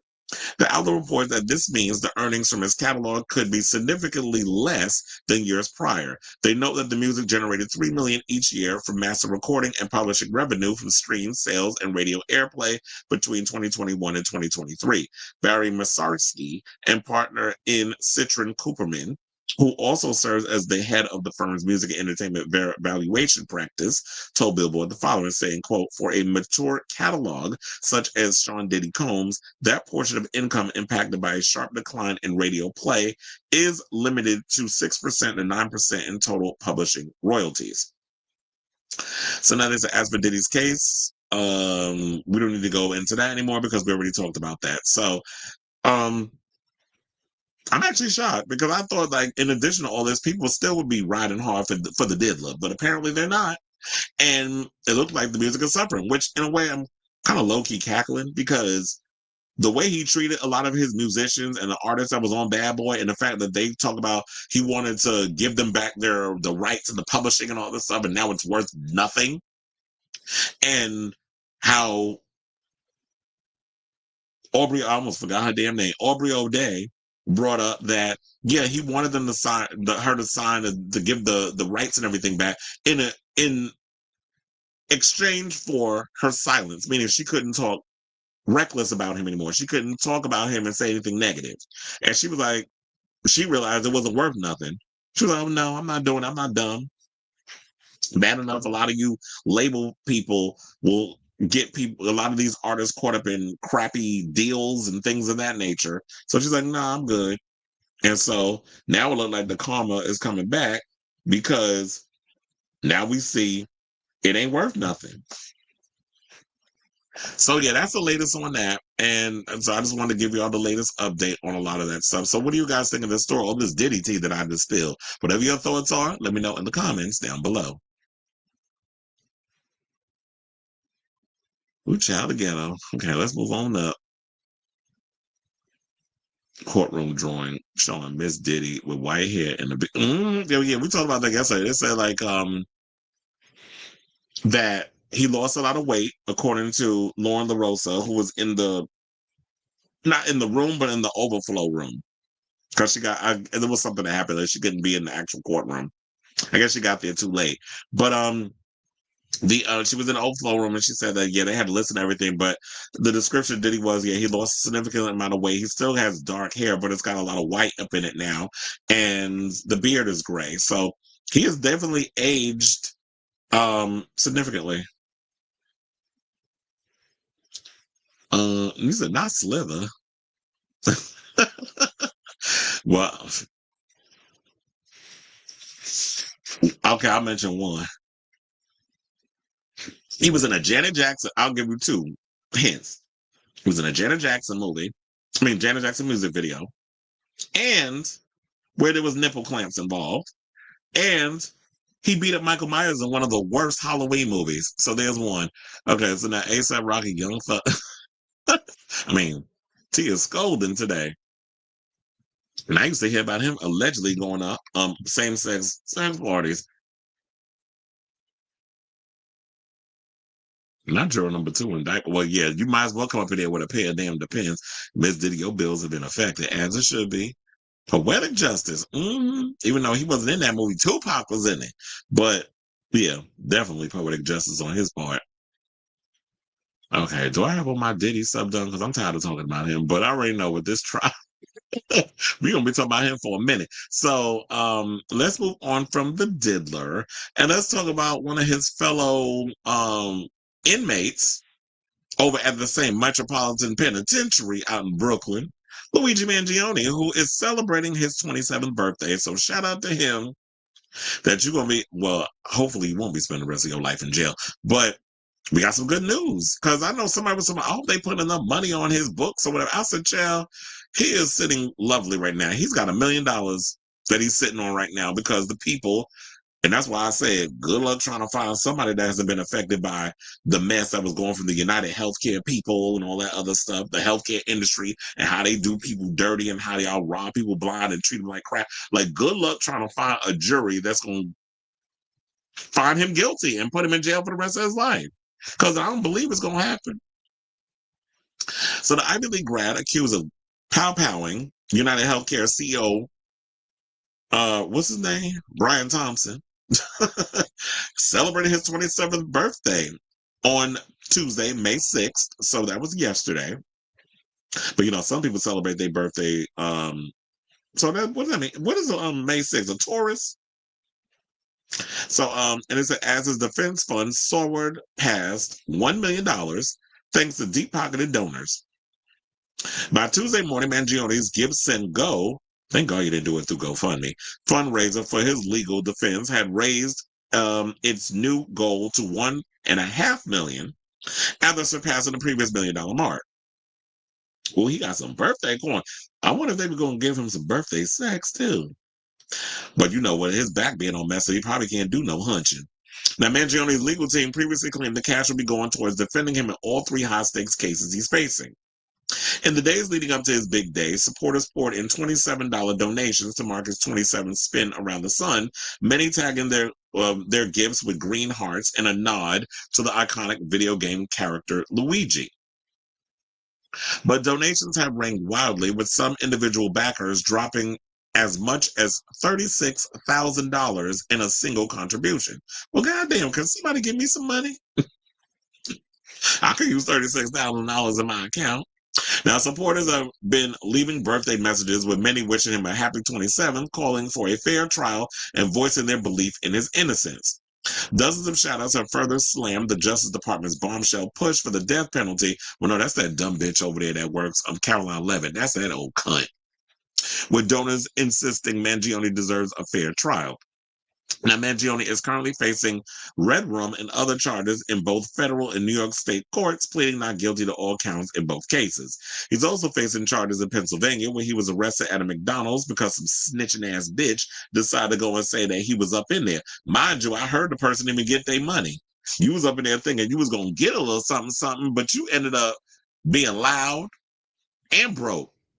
I wonder if they lost their job. I'm trying to remember that situation if that person lost their job for snitching. So now United, we don't care about what happened to United Healthcare CEO. First of all, you know what? We're not going to even go into that. I am Team Luigi. I don't give a good goddamn who knows it or who hears it because I totally understand why he did what he did. So fist up in the air for my brother Luigi. We need him free. So Mangione insisted he wasn't properly Mirandized. I believe it. A misstep his defense may use to challenge the case in court. And first of all, they still were saying like, first of all, the eyebrow situation don't match. That's how people was getting him because he had a whole face mask on. Mangione arrived in court on April 25th for his arraignment, pleading not guilty. He had previously pleaded not guilty to state red room charges, with one which include accusations of committing an act of terrorism. Which I could have sworn that terrorism means more than one. Like when we talk about Kyle Rittenhouse, what he did was an act of terrorism. What Luigi Mangione did, he out allegedly one person.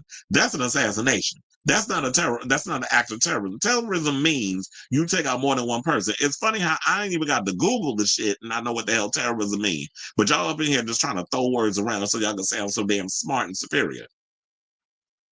Now, at the hearing, Judge Margaret Garnett ripped into prosecutors, some linked to the idiot-in-chief's Justice Department, for chasing headlines instead of building a solid case. Well, that's all they do. They chase headlines like Jeffrey Epstein was chasing underage pussy.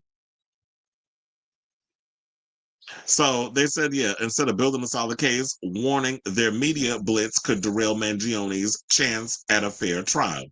She demanded the message be delivered directly to acting Manhattan U.S. Attorney Jay Clayton, a Trump-appointed Attorney General Pam Bondi. Well, we don't need to deliver nothing to them hoes who don't know what the hell they doing. The scolding came after Mangione's defense team accused Bondi of using the death penalty, such as push, as a publicity stunt to pump up her Instagram and Fox News profile, not to serve justice. Who the hell's following that ugly bitch over on Instagram? They argued her tough on crime rhetoric, performative tough on crime rhetoric, tied to Trump's law and order agenda, could poison the jury pool. Well, if they vet them like they vetting Diddy's people, I think that, you know, they could surpass all of that they'll be able to find a fair trial of people. I don't think that lady could be as influential as they think. Anybody paying attention to Pam Bondi? She's a dummy. You a dummy, bitch. So legal insiders say Bondi's fiery remarks may not derail the death penalty push, but they could give Mangione's team ammo to fight back in the court of public opinion. Well, definitely do that. Do that. With the country deeply divided, some calling Mangione a ruthless killer. Well, those would be the people that watch regular legacy media. But if you paying attention to the people that out here and pay attention to independent media, the things that they not showing you on legacy media, a lot of people seem to be team Luigi. There is no division. I think it's a small group of people that are probably on the side of the United Healthcare folks. But I think you'd be hard pressed to find somebody that could not relate to Mangione's plight of being taken advantage of by the insurance companies, which I feel like all these insurance companies are a scam, whether it's United Healthcare or if it's car insurance, medical insurance, any kind of insurance. So his trial is set to begin in December. So while we already probably done with Diddy's trial, now we got to get ready for Mangione's trial. Then in that case, what's going on with Austin Wolf's trial? Because the month done passed, and I still haven't heard nothing about that heifer and what's going on with him with his CP case. But I had to put this on him because I do feel like, yeah, why are we going to make an example out of him with the death penalty and all the other stuff? When there's far worse people, y'all should have been burning at the stake. But that's a whole nother conversation for a whole nother day. So I definitely want to hear from y'all. What do y'all think of this story? Happy birthday, Luigi. I'm glad you got a whole lot of coin. Put me a little your little fund account. I was about to say GoFundMe, even though that's not what it is. His little foundation situation. And he could use all that money and the money that's probably going to accumulate in that in the next, what are we in, May? So like in the next 7 months, We'll see how that all pans out. And I'm sure he'll probably have, by the time December comes around, $2 million in the account to help with his fund, his trial or whatever. And it shouldn't matter, like, regardless of the class, because they feel like, oh, he comes from money and he's rich. And I was like, okay, class don't mean anything. Like, at the end of the day, people need to look like, this is something we all relate on. And clearly, they don't care what class you sit in, they're going to take advantage of you. And now he's sitting up with a messed up back, allegedly. So let me know what you guys think of this story in the comments down below.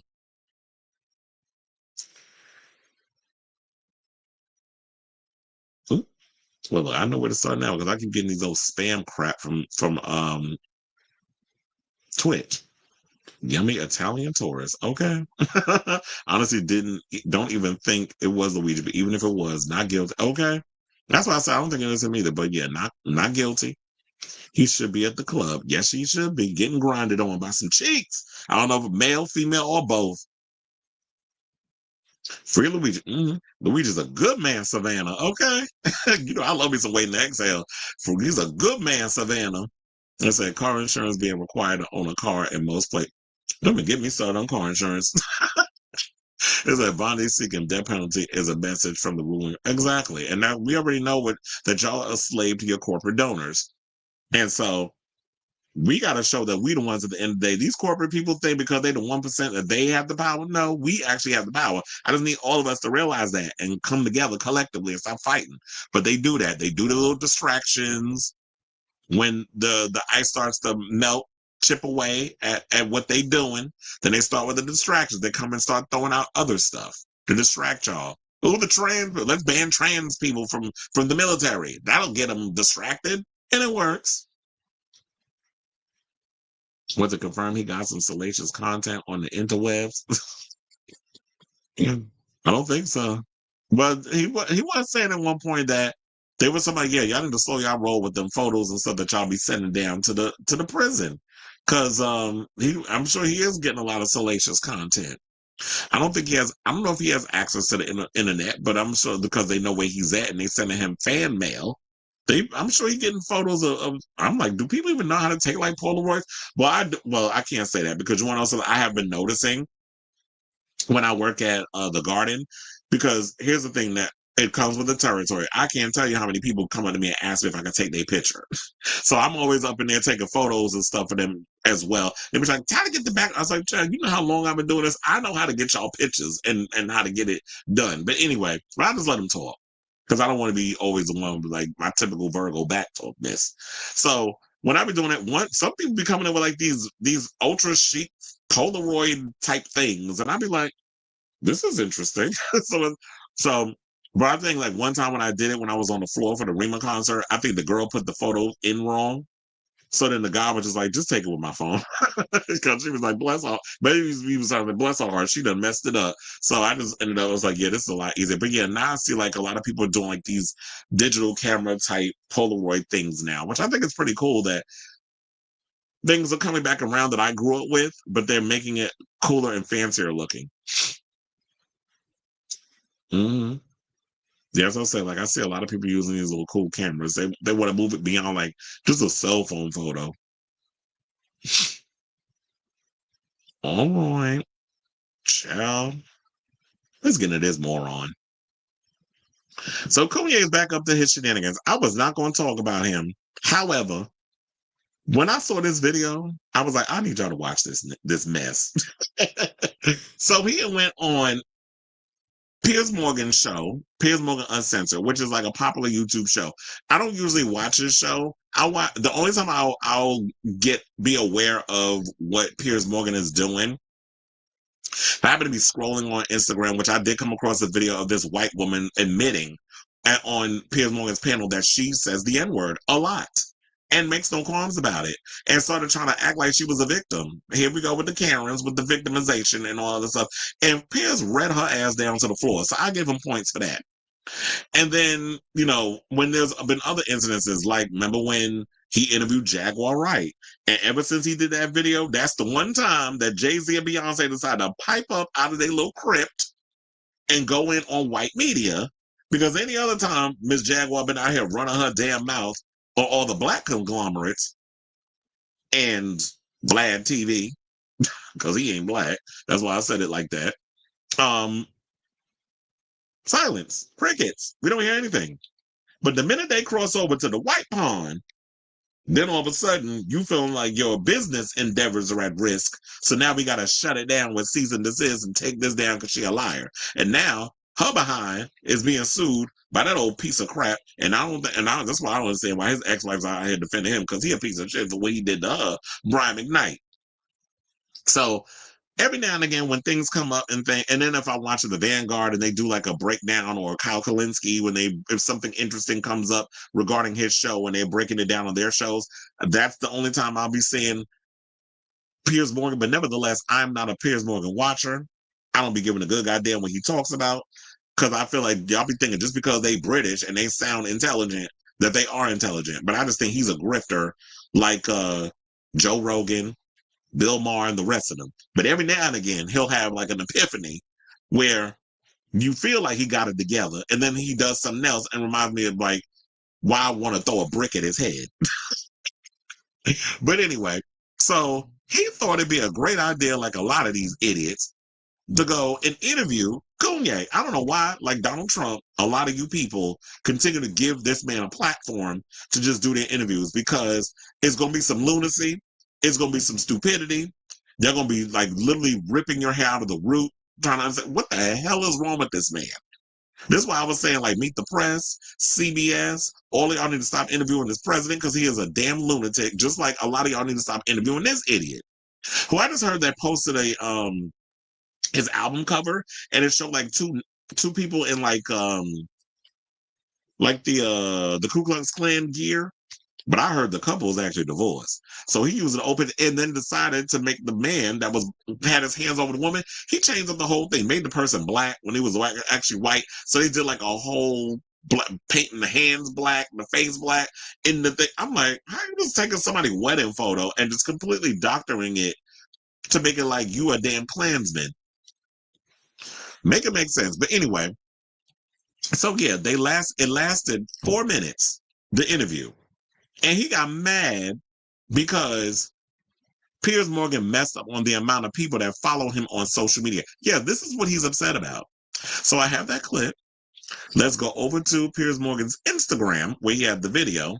We're going to play it and then we're going to talk. Please hold. I watch what you put out on X. You got 32 million followers. So you're one of the most followed people. See, wait. Now look right now. You're not going to take inches off my dick, bro. Like, how many followers do I have? Well, how many is it? I think you could do the study. You got a whole staff over there. I thought it was 32 million. How many is it? You obviously know. I mean, no. I mean, don't help them out. You know they. I'm told it's 33 million now. So congratulations. You're slightly bigger following than I thought. No, congratulations. Your information is correct. You're not just some dude trying to sub. I'm a gift, bro. You know what I mean? Why do all you people in media act like you haven't played my songs at your weddings or graduations or at funerals or when your child was born? You take somebody that's living like a Lennon, a Michael Jackson, and you just take all this time to just like that nuance right there. It's idiotic. It just shows the hate that you put out for people that put love. There's so much love in the art that I put out. What are you talking about? I haven't said anything. What are you talking about? It's 30. Okay, now you're not taking accountability or responsibility. You said it. You implied I haven't played your music. Of course I played your music. No, sir. This is what you get for now. We can circle back when you can count. Okay. Even he looks baffled. Okay, so yeah, that's basically what had happened on the show. I don't know, was Kanye having a conversation with one of his personalities where he just popped off? Because yeah, Piers didn't say a word. He just basically asked him halfway about his followers and saying you're the most followed person on social media, and he gets mad because he gets the number wrong. It's like, what is wrong with him? Kim, you need to go down to the people, the courts, and file for full custody. Keep them kids away from that madman. I don't know what happened to him, but The bipolar is bipolar ring. So Morgan then went and blasted the Vulture's hitmaker, who now goes, oh, child, I ain't calling him no damn Ye. You sound stupid with that. Coon Ye is what I'm going to call his ass, because he a damn coon. Now, he basically said, interview Conway again today. As I expected, given what I've said about him recently, it didn't last long or go well. This is what he wrote on Instagram, alongside a photo of a stoic-looking West during the chat. This was him right before he stomped off like a big baby before I could even ask him why he's become a vile, Hitler-loving, Nazi-slathering, anti-Semitic prick. Well, I would have loved that. Now that would have been reason not only for good TV, but for you to get mad. Because, I mean, facts are facts. You have become this Hitler-loving, Nazi-slithering, anti-Semitic prick. And a massive dick. And I feel like the massive dick is, you talking about somebody taking inches off your dick. First of all, I feel like you the biggest dick based off your personality. I don't think Kanye is packing at all. I think he got more pussy than he got dick. And I think he's overcompensating because you dealing with these men with their shortcomings in between me down there. So they got to have the big ego. They got to walk around trying to compare themselves to John Lennon and stuff. You don't even have a smidge of John Lennon's talent. And don't get me wrong, Kanye has come up with many great songs, and he's talented. Hence why a lot of people wrote his stuff for him. But people with real genuine talent don't go around trying to compare themselves to a Picasso, a Michelangelo, or all the other Ninja Turtles. It's a joke. I know that they were actual people, but you know what I'm saying. Now, also, in the episode, first of all, he was in Mallorca, Spain. I was like, why are you in my, well, my family's from Madrid, but why would you be in Spain of all places? So, they said that he was with a friend named Sneeko. Is he a friend though? Sis, how y'all doing? What's the tea? Is he piping you out, girl? So they said they got off a rough start when the British host brought up the controversial rapper's declining public image. So we don't need to go through all of that because y'all already saw the video. So it says, he said, for all intents and purposes, you seem very relaxed and happy. Well, it don't look like it. It literally looked like he was bored. He was annoyed. I guess like his personalities were probably having like a war in his head. Like it was probably giving very much Captain America. No, I was going to say Captain America Civil War, but no, well, yeah. Civil War, wasn't that the one where it was like Team Tony Stark versus Team Captain America? It was giving very that. He's probably having a war in his head with all the Avengers and the Infinity Stones. So they said, but I already disagree. It's not a contrast. There's so many people and artists that are championing the idea of someone being able to just express who they really are and have been able to go through the war being attacked by the banks, being attacked, by the banks. That's the best way to put it. This is what West confusedly shot back. He says, I'm in contrast to your contrast. The men found themselves in another disagreement when Morgan mistakenly said the 14-time Grammy Award winner. Oh, so this was beforehand. They had an argument before I got to that clip. Because I told you I didn't watch it. So all I saw was this Kanye clip, but I didn't know in the context. So now I know that other part that I read was before he stormed off. So yeah, the rapper actually, since he wants to get the numbers or whatever, he has 33.3 million followers on the platform. I ain't one of them, but he's got 33.3 million followers. And I don't understand this hate that he's talking about because I'm like, okay, you messed up 33.3. 33.3 is a big number. Who cares if it was, well, he said 32 million. But okay, so he was off a couple of million. Why are you mad over that? Like, I don't get it. This is someone who is deeply and immensely insecure. He's a man baby. He hates himself. And it's just, who wants to be around that energy? Like, that guy who was sitting next to him just looked like he was so baffled and so confused. But yeah, in that video I showed you, Piers Morgan posted a massive dick.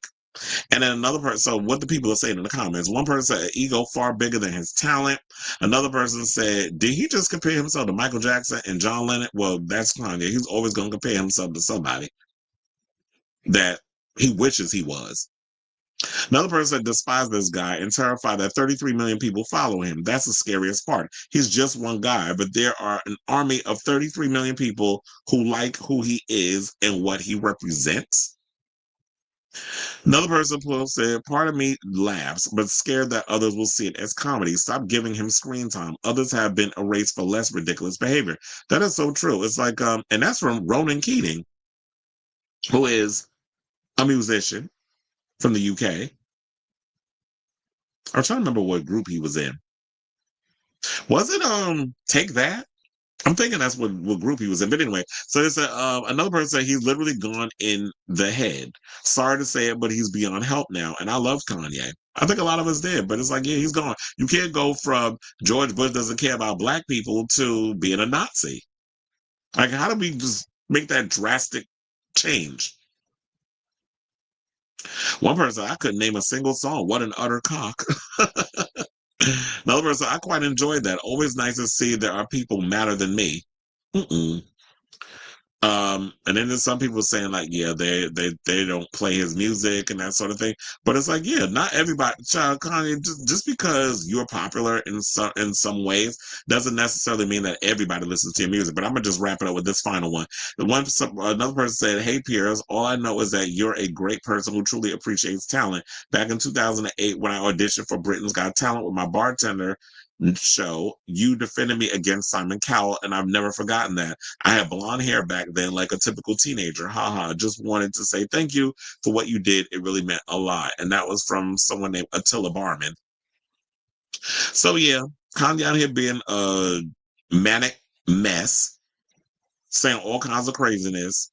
And I do agree that I think it's time that people stop giving him attention. It's the same thing I've been saying about Tyra Sanchez over there in the drag race world. They crave the attention. And then, people say that they need to take away Tyra's crown. And Tyra's like, I don't care about crown. F RuPaul or F this one, F World of Wonders. So she don't care about the crown. The crown ain't really do nothing for the drag race career, clearly. So it worked a little bit and now nobody cares anymore. So if she don't care, then everybody needs to stop caring. Just like I say, stop giving energy to Kanye. But I think they know the antics brings ratings and views. So they don't care about that, man. They just care that it brings, you're going to go viral. And clearly that's what happened in this case. So I say all this to say, what do you guys think of yet another day, another crazy Kanye story? So let me know what your thoughts are on this story in the comments down below.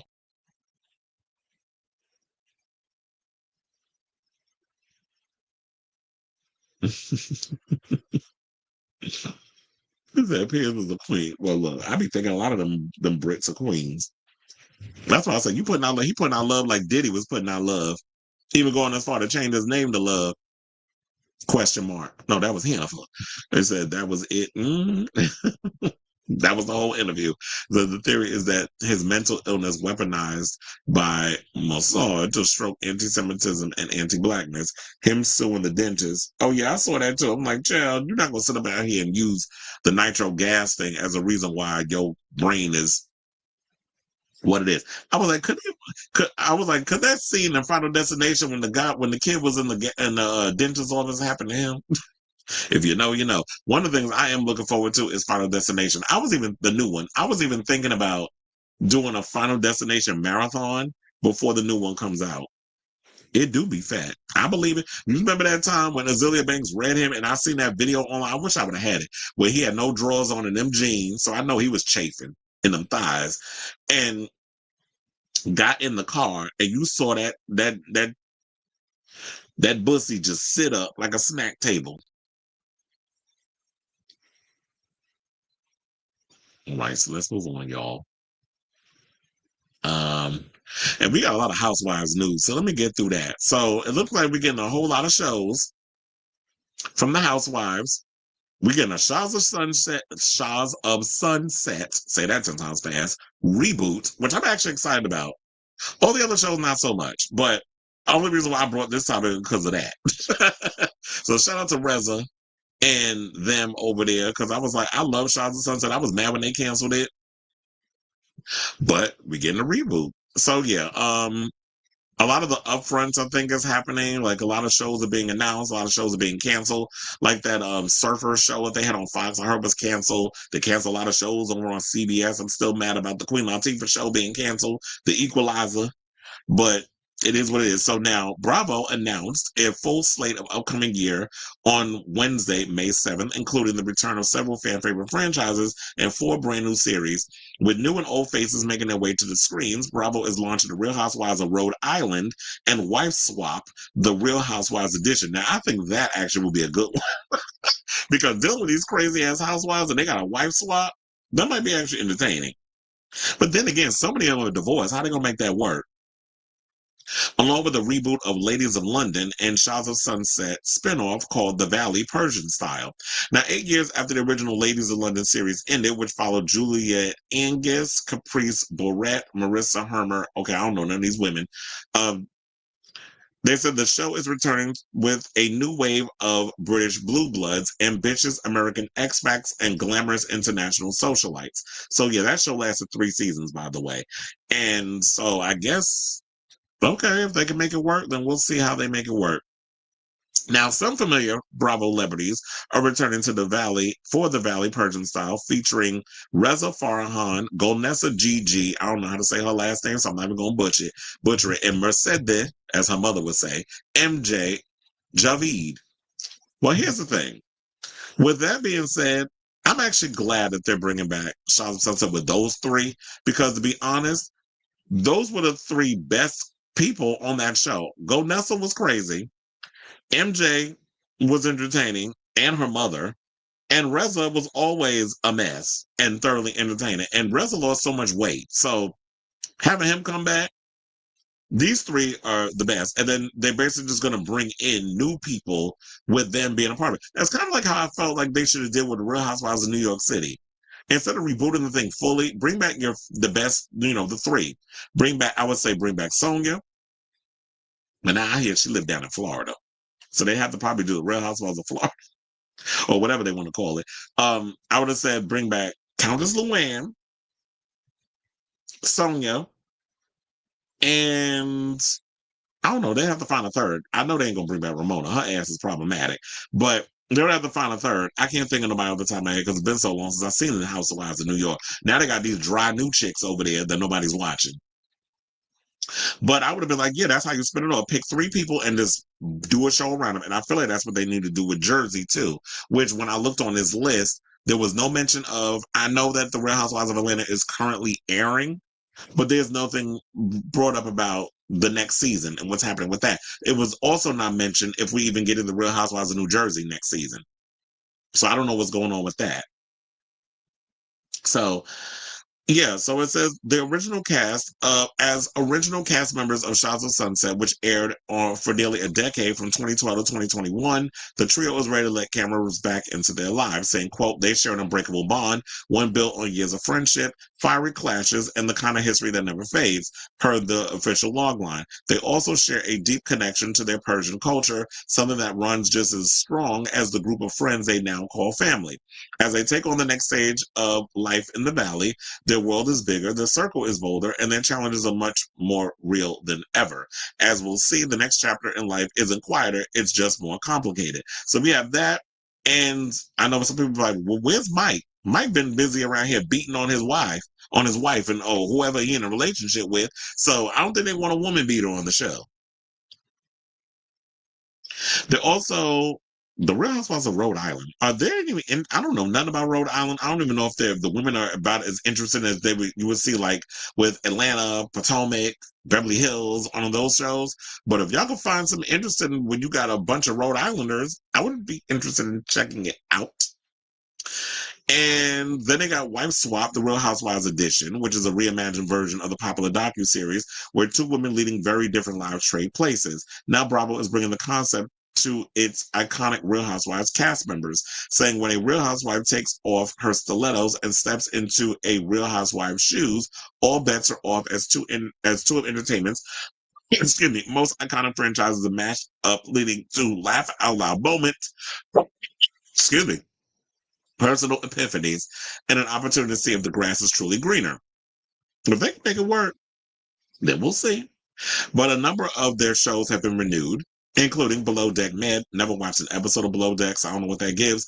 Below Deck Down Under, Married to Medicine, Southern Charm, Southern Hospitality, The Real Housewives of Beverly Hills, The Real Housewives of Orange County, The Real Housewives of Potomac, and The Real Housewives of Salt Lake City. Minus Jen Shaw. Now, the news comes as the network celebrated major milestones, in viewership. According to the press release, Salt Lake City Season 5, Southern Hospitality Season 3, Housewives of Miami Season 6, and Summer House Season 9 have been their most watched seasons ever. So, I am a huge fan of Shahs of Sunset. I'm glad the show has come back. I don't really watch a lot of stuff on the Housewives. I mean, I do watch Beverly Hills, and we're going to get into the alleged rumor that's going around about who the new cast or who's being added to the show in addition to the ones who are staying. And there were rumors that some were being demoted to friend of and that sort of thing. So, yeah, looks like Andy going to be busy with his Watch What Happens Live and all that stuff because that's the latest on that. So I definitely want to hear from you. What shows are you excited to see that's being rebooted, that's coming on the show? And are you excited for this Shahs of Sunset reboot? I mean, yeah, I was a fan of that show back in the day, so I'm glad it's coming back. And I'm curious to see how they're, going to make that show work. So yeah, definitely I want to hear from y'all. So let me know what your thoughts are on this story in the comments down below. Okay, so now let's get into some Beverly Hills news. Because Sutton Stracke has let the dust settle a little bit because, like Garcelle was in her feelings, felt like Sutton wasn't really having her back in a lot of situations. And you want to know something? I agree with Garcelle because I finally caught up with the season. It took me a minute, but I did a full binge the other day because I was like 8 episodes behind. That's how far behind I was with the Housewives of Beverly Hills. So I binged. I'm up to date. I know what's going on. And I definitely agree with Garcelle in regards of Sutton. She's been like Garcelle has been Team Sutton from day one. She's always got her back when the ladies be going in on her, except for that time when they was at the dinner table. And Sutton went and called Dorit poor Reed. And was like, yeah, I know my bank account is better than her and all the other stuff. So basically was going in on her money situation. And with the story I got on Dorit and PK, there might have been some truth to what she said. Her and Camille Graham. I almost forgot her damn name. Remember when Dorit called her, see you next Tuesday. Dorit was out here talking about that. I mean, Camille was out here talking about that Dorit been out here lying about how her finances is, that she's not as expensive as she be out here trying to act like she is. I mean, we know the expensive girl will be Erica J. But nevertheless, now that the dust is settled in the whole situation, because Garcelle felt like I've always got your back in situations, but when push came to shove and people was coming at me, you were quiet, especially when it came to Kyle. Because Kyle, you be trying to act like you be wanting to be Kyle friends so bad. And now when Kyle give you a little something, then it's like, oh, it's like, see, we're friends. Yeah, we're friends. Kyle loves me. Like you act like a damn groupie when you're around her. And that's why they was getting mad at Garcelle for being Team Sutton. But then when Bose was doing it for Dorit, y'all was getting mad at that, acting like, oh, but that you don't know her. You acting like you are spokesperson, but Garcelle says, I love you, but you was doing the same thing when it came to Sutton. Except the one thing I will say about Bose that I liked is that time when Dorit was getting her apology from Sutton, instead of her receiving it, she was like, I get it, but you want to continue to go on. And then Bose had to be like, she's trying to apologize. You even actually listening and receiving it and hearing it. But that's the problem with Dorit. Dorit like to talk. Dorit like to run off with the mouth. But Dorit don't like to receive and listen and let shit marinate before she on to the next thing. It's like, sis, sometimes you got to learn how to listen too. So the Real Housewives of Beverly Hills star, who's 53, opened up about making her former co-star feel as though she was not an ally to her on the latest season of the hit Bravo series. Saying, quote, I'm sorry for that. This is what Sutton said on Sirius XM's Jeff Lewis Live on Tuesday. Saying, quote, I would never want to hurt Garcelle. Intentionally, I'm so sorry that she feels that way, that I'm sorry that it went down like that. The Sutton concept store owner added that she has hope that she and Beauvais, who's 58, can rectify things at a later time, reiterating that she recently told Page Six about giving her friend space, saying, quote, I think when you're really close with someone and you get hurt in the relationship, sometimes you need some time away to heal. This is what she told Jeff Lewis, saying, quote, I'm sure that we can rectify and fix everything. And I do agree with that. I do feel like at times, when it comes to friends, and if I've hurt them, because I get that way sometimes too. Like whenever I've had situations where I get into it with friends of mine and I have like a blind spot and I don't realize that, you know what, maybe I need to kind of look at what they're saying and be like, you know what, maybe you weren't a good friend to them at that time. It's like, you know, I'm gonna let you marinate over there. I'm gonna let you exercise them demons. I'm gonna give you time to heal, and then when the time is right, then I'll pick up the phone and be like, "Hey, bitch, what you doing? What's going on? How you doing? What's the tea?" Like, and we'll work it on out. And that's what I think people need to allow their friends to do. It's not always on your time. Is let them have a moment and figure out what they got to do before you go and hit them up as a friend. So the Sutton concept store owner added that she has hope that she and Beauvais can rectify things. She also said that she plans to mend the friendship down the road by having a long, thoughtful conversation that's private, and says, I just hate that this happened. Garcelle was a very good friend, and I love her dearly. So yeah, it goes beyond the show because you know sometimes they do be feeling like show ships. I was trying to merge like show friendship, show ships, or showmance when you in a romance. Like I think that's what's going on with Miss JoJo Siwa. I think that thing with that boy over there from the Celebrity Big Brother was a showmance. They're still trying to play it up with that, but anyway. But I do feel like their friendship was genuine. Now, Stracke and Beauvais, as you know, met on season 10 of RHOBH when they were both newbies on the show. They formed a close-knit bond, often having each other's backs during arguments with other co-stars. However, on season 14, Beauvais expressed feeling isolated from the group and that Stracke appeared to prioritize her friendships with the other woman. Because, it was like she was trying to get in the good graces of Kyle. And like she's always searching for or wanting Kyle's approval. The actress then announced her exit from the show following a heated reunion in March, but took the high road by not throwing any of her foes under the bus. And then, remember, after she quit the show, she unfollowed all of them, which Lisa Vanderpump, when she was on Watch What Happens Live the other day, was like, I don't feel no ways tired about Garcelle unfollowing all them women. They could be a little bit toxic over there. So she was like, yeah, if she unfollowed, I'm like, I wouldn't be upset if she did all of that because she understands. She's been in that, the line of fire with those women over there at Beverly Hills.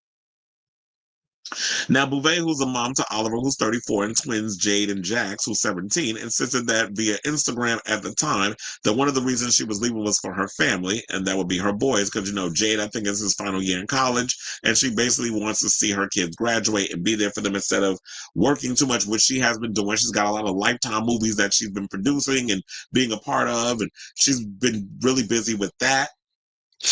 And so focus on your career. Your career is booming. And like what Lisa Vanderpump said, I totally agree with it. Garcelle was a name before she came on The Housewives, and she'll be a name after. So she don't need the show. Yes, the show was something different because it's improvised TV. It's not scripted. So that was a different muscle she had to exercise.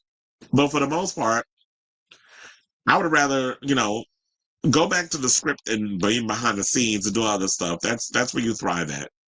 Fancy. Because she was fancy on the Jamie Foxx show. Now, however, they said that she poignantly unfollowed all her former co-stars, including Stracke, on Instagram. She only remained social pals with Kathy Hilton and Jennifer Tilly, who had smaller roles on the show. And it kind of makes me wonder, oh wait, I don't want to get to that just yet because I got to talk about the Housewives alleged cast. So Stracke mentioned on Jeff Lewis Live, though, in another topic, that she and Beauvais spoke after the latter quit, and that Bravo alum told her, I couldn't talk to anybody because I knew that you would convince me not to leave. The housewife said that she then told her friends in response, yeah, that's quite true. So that's why she was like, I'm not even going to say it. I'm going to leave and I'm going to quit, but I'm going to do it on social media. I'm not going to quit while I'm on there because I know you're going to convince me to stay another damn season and I don't want to do that. So yeah, that's the latest on that. And I want to hear from you all. What do you guys think of this story in regards of, you know, Sutton and Garcelle? Do you think they can mend their friendship? I think they can, because I do feel like, unlike so many of these other people that's on these reality shows, I do feel like they have formed a real bond and they have a genuine friendship. And I definitely want their friendship to last beyond the cameras and the TV show. So let me know what you guys think of this story in the comments down below. Shahs getting greenlit is a bad omen. I mean, but you know, they feel like we not like them people out there. We American. Like this current administration gives a damn, right? All right, let's talk about Dorit and PK since we still on this Housewives of Beverly Hills news. So apparently they talking about that child they broke, that PK is in huge amount of debt, and that their house they may end up like what's the name? Kim Zolciak and Croy, but they're gonna end up losing a mansion. You know, the mansion that Dorit allegedly got, you know, robbed at with the kids at gunpoint, which I'm starting to think that I'm not the only one that thought it. Even Garcelle said it. I truly believe that that was a setup. I don't think it might have been her, but I do feel like PK knows some things, and that's why he's not feeling the ways. I think he's willing to put his family in harm's way to get an insurance payout. Would not be surprised. You will not be surprised what white collar criminals will do to maintain a sense of status. Allegedly. We put that all up in there. But you know what I'm thinking. Now, as you all may have heard, Dorit filed for divorce last month from her husband of nearly a decade. They share 2 children, Jagger, who's 10, and Phoenix, who's 8. The couple purchased their $8 million home under Dorit's LLC, but now the Franchise Tax Board, which collects state taxes in California, has suspended the LLC. The suspension puts the Real Housewives of Beverly Hills star home in danger of foreclosure. Now, at the center of the investigation is LA attorney Ronald Richards, whom you might remember from the case of Erica Jane and her $750,000 earrings. Ronald posted copies of documents on Twitter showing that the RHOBH's Star LLC is not in good standing. Damn, I wish I would have had the thing, but I didn't see if there was a direct link, because I would have brought the evidence up here for y'all to see. Now, with the LLC being suspended, it is most likely a loan default. This is what Ronald told the U.S. Sun earlier this week, and that's why I saw this story. For the FTB to suspend in the LLC, PK and Dorit have not paid taxes or filed returns for a while. Ooh, not y'all turn it into Teresa and Joe. Damn, y'all like a hodgepodge. Y'all are Kim and Croy on the foreclosure and then not paying your taxes. You're basically Teresa and Joe. Damn, that just got all these criminals on the housewife. Anyway, let's get back to the story. So they said to the FTB to suspend the LLC. Jesus, all these acronyms. For the FTB to suspend in the LLC, PK and Dorit have not paid taxes or filed returns for a while. A lender can default for non-monetary violations like non-payment of property taxes or if the entity is suspended. There are many covenants to a loan besides making the payments on time. Now, in November of 2024, it was revealed that the home was in pre-foreclosure. At the time, PK and Dorit were more than 4 months behind on their house payments. However, property records show that the default notice has since been rescinded. Well, hold on, because let me show y'all the full house. And I'm not talking about the one with Jodie Sweetin and Candace Cameron Bure. Now, at the RHOBH season 14 reunion, Andy Cohen asked Dorit about the situation with her house, saying, quote, well, there are reports that it's in pre-foreclosure. This is what the Beverly Beach founder admitted. I had no idea about it. PK told me and they changed the rate. He was trying to get a hold of somebody. No one was returning his calls. He resolved it. Listen, they ended up calling. That's what he said. So I don't understand. And this is like typical.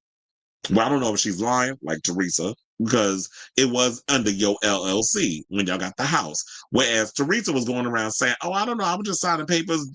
Joe would put stuff in front of me and I would just sign it. Come to find out, from many of people, including this recent Housewives, what is it called? Hollywood Demons episode, where He was where they was talking about, no, we went after them because y'all was over here bragging all over on the Housewives, and it just so happens that the IRS was watching the show. Because apparently y'all think the IRS is sitting up in front of the computer crunching numbers and sending out foreclosure things and trying to collect y'all taxes all day. Y'all think these people don't got lives? They don't be sitting at home with a glass of wine and some snacks watching the Housewives? Like they have a life too.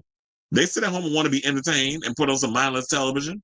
So yes, regardless, when y'all be out here trying to show out, y'all need to be careful because you be surprised who's watching on that other side of that screen, on the other side of that lens that's recording you via the cameras. So the couple originally bought the luxury 6-bed, 10-bath home for $6,475,000 in 2019. So yeah, that's the latest on that. It does sound like a bunch of rigomoris, tomfoolery. Somebody not telling the truth, or it could be true that I don't understand a lot of you women who put so much on your business husband, your businessmen husbands was like, oh no, he handled all of it and I don't really deal with all that. Because I'm like, sis, when it comes down to when you file for divorce and you trying to get something out of that man, which is probably nothing there, because like you said, like there's so much debt that this man is caught up in, including using, I believe, Boy George's name on some stuff because he is a client of PK's. There's allegedly some type of stuff going on with be using Boy George's name, financial situations, whatever the case is. So when it comes down to it, it's like you don't know how to pay your bills, you don't know how to do anything because you rely so much on PK. You better start learning, sis. You better get like Erica Jane and downsize.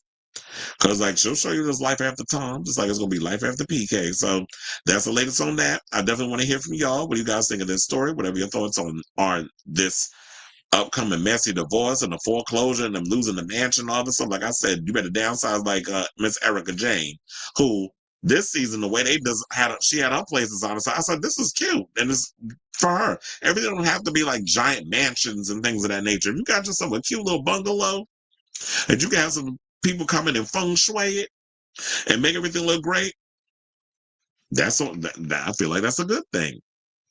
So let me know what you guys think of this story in the comments down below. All right, y'all. So now let's get into our final RHOBH topic, because I told you it was a lot of RHOBH theme we was going to be spilling today. So, the show is done. This is the part where they start to decide who will be coming back, because, they start doling out, once the show is wrapped, this is when they start doling out the contracts and who will be coming back, who may get demoted, who may be getting fired, that sort of thing. So, according to reports from many places, but the one that we're going to go with is the U.S. Sun. A lot of people are speculating who will be coming back to the Real Housewives of Beverly Hills for their 15th season, especially after the shocking exit of Garcelle. So the Sun has confirmed that the majority, it's like I stumbled on the word for a second. Majority of the cast is coming back. Now, according to a production insider, the ladies who were offered a spot to return next season have already been given their contracts, which is, if you look at the picture that I have here, all these women are coming back.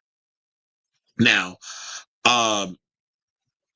they said, quote, Kyle was the big question mark for the longest time, but she is coming back. Producers offered her a big incentive to come back, so she is. Saying also, she had long talks with production about what she is willing and not willing to show. She knows basically she got to step it up next season, and which is what I've been saying for the longest. So this is the second time today I'm going to be vindicated.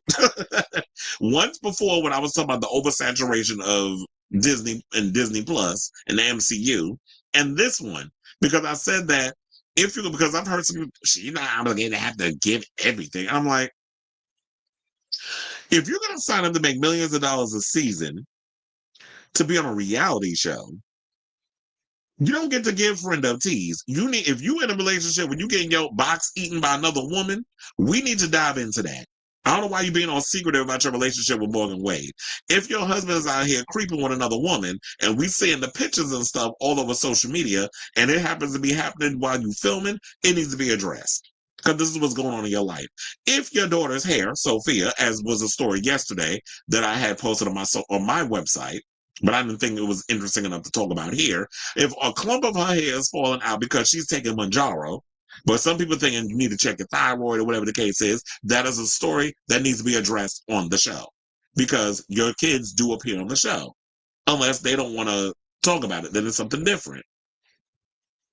Which I don't understand how your child's already thin and they out here taking weight loss drugs. This is another thing that goes on in Hollywood. Y'all be a size damn 2. Talking about you need some freaking Mangione or Ozempic. Where they do that at? Mind you, there's people out here with real diabetes and overweight trying to lose weight. They could be using the Mangione. They could be using the Ozempic. But you got these old rail thin, bony ass women in Hollywood who barely eat as it is. Who talking about they need to lose weight? Losing where? You lose any more weight, you turn to the side, you're going to look like a damn surfboard. Granted on that wood. Granted on that wood. All right, so now, so yeah, you definitely need to step it up, Kyle. No shade, just saying. So they said that she says she's showing as much as she can without hurting those around her, but fans want to see more of her personal life, which includes her dating life. Last season, fans saw Kyle explore her life as a newly single woman following her split from husband Mauricio Umansky. There have been speculation that Kyle, who's 56, was dating country singer Morgan Wade, who's 30, after the pair formed a close-knit bond in recent years. However, Kyle has not yet publicly stated that they are or have ever been in a relationship, though she says she is exploring her sexuality. And I feel like people want to see that on the show. Why can't we see y'all exploring or sowing your wild oats while you on the show? That'd be something cute for us to see. Because I genuinely feel like Kyle do give bulldagger tease. And that's no shade, but I just feel like she does give masculine energy when it comes to that. The energy she is, so what? Explore that. Just like you talking about you don't want to hurt people around you, but how many times has Mauricio hurt you with some of the stuff he's done? Particularly the picture where he basically removed that he was married, had kids, and all that other stuff in his bio, which she ended up doing on her Instagram. And then when it came down to the making out with the girl, and then Bo saying that she went out to some restaurant and they sat her at a table literally across from Mauricio with some girl, the same chick I think he was seeing, and said it took every part of her. She said she sent a 2.5, damn near 3-minute voice note to Kyle, blow by blow detail of what Mauricio was up in there doing, and I think she was able to get away with it because Mauricio had no idea who Bose was. Because he was barely around on this season. The only time we've seen Mauricio and Kyle together or in a scene was with Kyle, and that was it. You didn't see any of the other girls coming over to the house, and Mauricio was there. So he wouldn't know who Bose was because she's a new chick. Now, season 2 come around, and they happen to be out and about or whatever. He would know who she is because I'm sure he's seen the season. So they also said that, excuse me, the insider also revealed that fresh off her explosive season 4 appearance, because Dorit definitely came clocked into work. They said that she will be back holding a diamond next year, as in Dorit Kemsley. Sutton Stracke, Erica Jane, and Bazoma St. John are also said to be returning. Reports have recently circulated that Erica has been fired. However, the insider said that is untrue. The source also added that 1 or 2 new names will be added to the cast after the abrupt departure of fan favorite Garcelle Beauvais. And I was doing a little research, and I did come across this over on the Twitter. So take this with a grain of salt. But so the 2 women over at the bottom on the right are said to be the new cast members. It has not been confirmed. So like I said, take it with a grain of salt. So now the rumored queens, this is not Drag Race, the rumored women to be included on season 15, including someone by the name of Ashley Tesoro. I have no idea who she is, but they say she's an actress, a singer, and a beauty queen. And Sylvia Mantella, who's a vice president of marketing and sponsorship. So I guess she and Bose would have something in common because remember, Bose was someone who was pretty much into like marketing and all that other stuff. And she worked over at Netflix. So she's a career woman, businesswoman. So there's that. But I also wonder, because now that Sutton is without her road dog, who's going to be her new ride or die? Like, I know, well, I don't know this. Will they be bringing Kathy back? I think they do need to bring Kathy back as a friend of. That definitely works because she has some kooky, quirky moments. Kathy definitely works for how they have her interlinked into the show. I do wonder if they're going to bring if Jennifer Tilly's going to come back for the next season. I like Jennifer Tilly. I think she's entertaining for what she brings. I don't know if she wants to step it up some more and kind of get a little more aggressive with her appearance, or maybe she could just kind of be like that girl that floats around and goes on the trips with the girls and stuff. So I don't know. Sutton needs somebody that I guess could be her road dog, because I don't know. I don't feel like, even with how things went down last season, I don't feel like Sutton was in great standing with all the other women. She got into it with Dorit. She got into it at times with Kyle. She got into it at times with Erica. So the main women, and I don't really think that she's that connected with Bose. I think Bose is more or less connected to Dorit and Erica. Not really Kyle, because she already said Kyle's been cold to her. But I think they have like a acquaintanceship, not necessarily a friendship. But I do feel like Bose is more connected, has connected more with Dorit and Erica. So I can't see. I feel like Sutton gonna be out here by herself. So they need to add another girl that could be Sutton's friend, unless one of these women happen to be friends with Sutton. So I'm not sure. And what is a recommendation from her? So I'm trying to scale through all of this because I don't want to go through the whole Garcelle situation of like the friend. Okay, yeah, because I think the rest of the article basically just focuses on Garcelle leaving the show. You already know about all of that, so we need to go into that. But yeah, that's the latest so far on the rumors regarding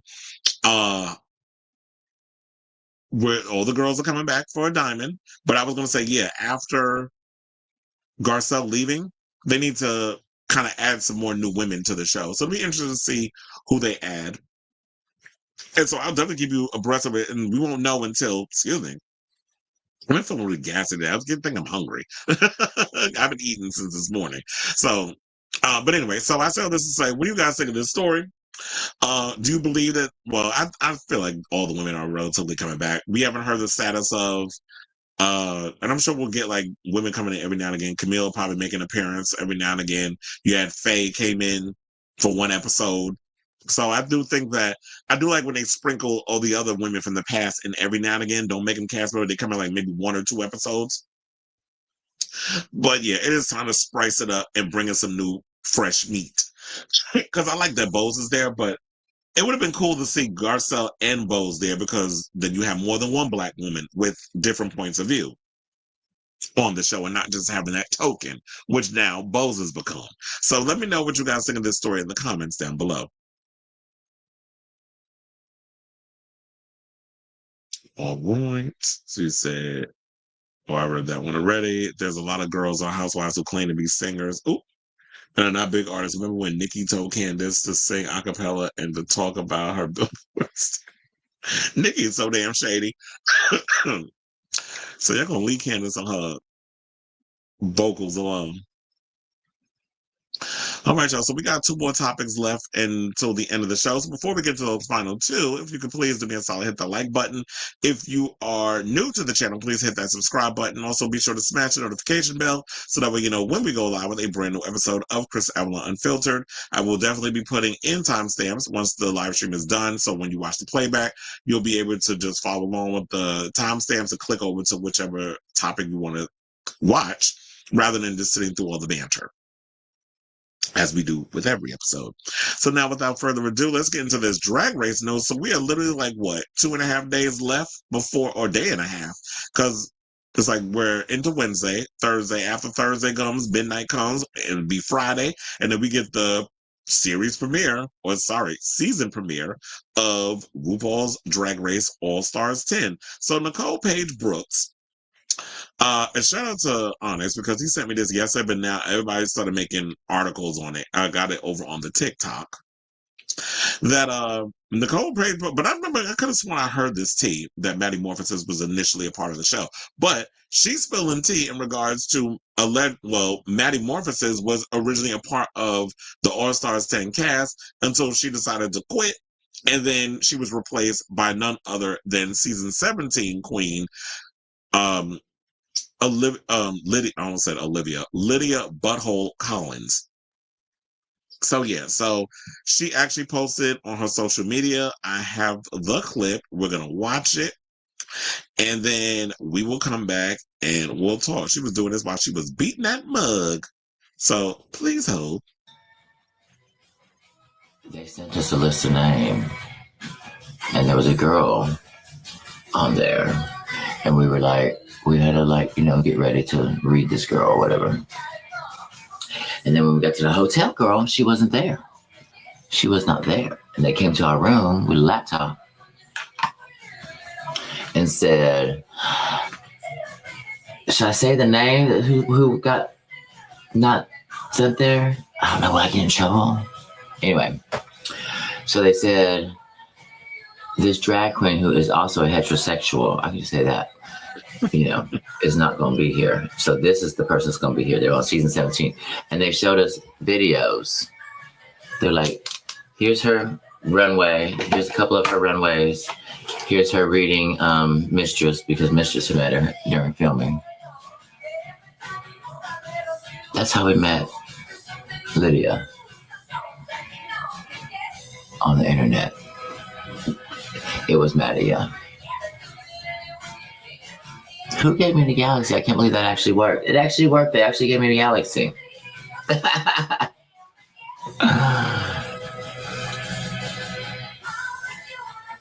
They were like, yeah, because you got to pretend that you've already seen season 17.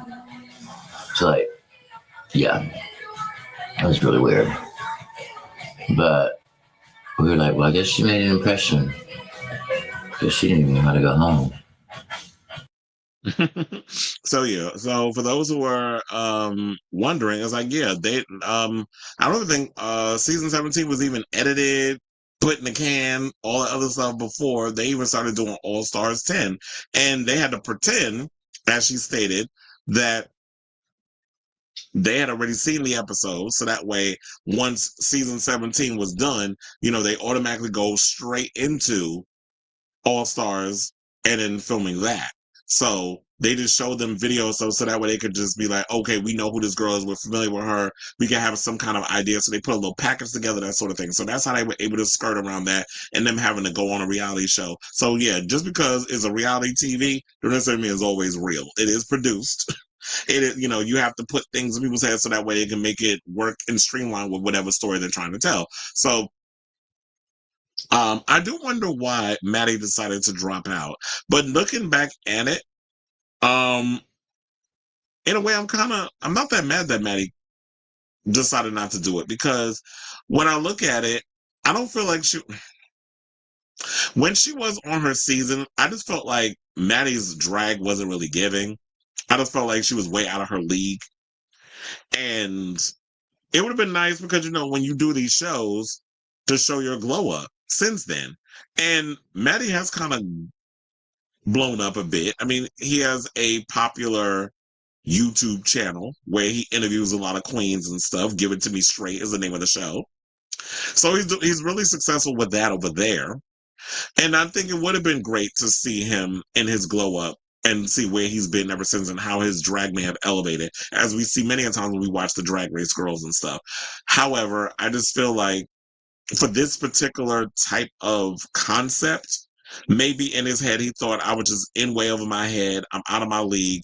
I don't know if I can compete with these strong list of girls. Maybe he wants to come back on a regular schmegular season, but what is a regular schmegular season of All Stars? They're going to constantly reinvent and change up the concept and the idea. So how things was done before, they're always going to come up with some twists and turns. But the fans went and took to social media and said the following. They said, one person on Twitter wrote, man, such a letdown. Production pre-briefing them on Lydia would have been so much fun and a gag for them to experience Miss Butthole, no lube. Another viewer on Reddit echoed similar sentiments, saying, this is really juicy, but I pray she doesn't get sued or something. Stay safe, Queen. P.S. I hate that they made them watch Lydia on season 17. It would be so funny to watch a random girl enter that no one knows. Yeah, because I was wondering that too, because I always thought that that's what kind of what they were doing over there with the show, that it was just like, oh yeah, they come in the room like, who's that? Who that girl? I don't know her. But it was like they all had to know that, okay, we are bringing a girl in from season 17, so y'all all need to look at this little package so that way she walks in and y'all not surprised. The only one who really knew Lydia was Mistress Isabel Brooks because of the roast challenge, which Lydia ended up winning. Before, I think, wasn't it the next week that she ended up getting eliminated? Which usually happens on Drag Race. 1 minute you win the challenge, you win the maxi challenge. The next week you get the sachet away. Now, third Drag Race fan added, honestly, Maddie dropping out is a good thing because I would love to see her in a different All-Stars format. I think she has the potential to go far, and I think she was underappreciated on her season. Now, while Maddie isn't appearing on All Stars 10, 6 of her 14 sisters are set to return to the workroom for another shot at the crown. The lineup is as follows: Acid Betty from season 8, Iger from season 9, All Stars 3, Alyssa Hunter, season 14, Bosco, season 14, Cynthia Lee Fontaine and her cuckoo from season 8 and 9, Diabetica from season 14, Deja Sky from season 14, Denali from season 13, and Ginger Minge from season 7, All Stars 2, and All Star 6. So, 4 times a charm, I guess, for Miss Ginger Minge. We'll see. And now, that ain't all, because there's more queens. Because we got what is it? 8. Why is the picturing? Hold on, let me try that again. Because it's like sometimes I be getting on my nerves. Thank you.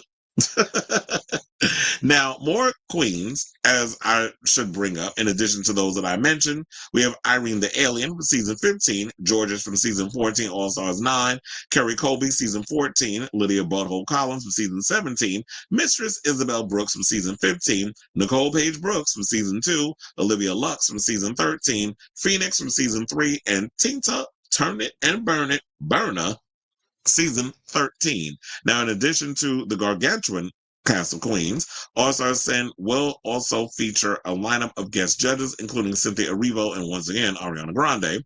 Guess third time is going to be a charm for her. Chappella Rowana, a.k.a. Chaperone, Sarah Michelle Gellar, Coleman Domingo, Ice Spice, Suzanne Barsh, Kate Beckinsale, Adam Shankman, Mayan Lopez, and DeVary Jacobs. Why do I feel like a lot of these queens that have been, these these judges that have been on here have been on the show before? Like, Ariana Grande and Cynthia Erivo have been on the show before. Sarah Michelle Gellar has been a judge. I'm trying to remember, has Coleman Domingo ever been a judge? I'm not sure. Ice Spice, who asked for her? Suzanne Barsh has been on the show before. Adam Shankman has been on the show before. Mayan Lopez has been on the show. I'm not sure who DeVary Jacobs is, but everybody's got to have their who is who is who. And so I think that the people would think have never been on the show would be Chaperone and Ice Spice. Everybody else I feel like has been on the show before, but I'm not sure about Coleman Domingo. But anyway, so yeah, that's that. So I ask all of you this: what do you guys think of this story in regards to the tea that Nicole Paige Brooks is spilling regarding Maddie Morphosis being the first choice to be on All Stars before they decide to go with Lydia Butthole Collins? I guess everything happens for a reason. It would have been nice to see Maddie up in there, but I don't know if she would have been able to excel amongst these strong queens during. And I feel like, child, first of all, y'all got enough people for season 14 on this damn thing. How many more people you gonna have on there? But it would be nice. Hopefully we'll see him down the road. But I was just like, yeah, I just feel like it was too many. 14 queens, season 14 queens, and I'm glad they kind of brought on Lydia. So it'll be a different dynamic that you brought somebody fresh off the boat in season 17 to come on All Stars. So let me know what you guys think of this story in the comments down below.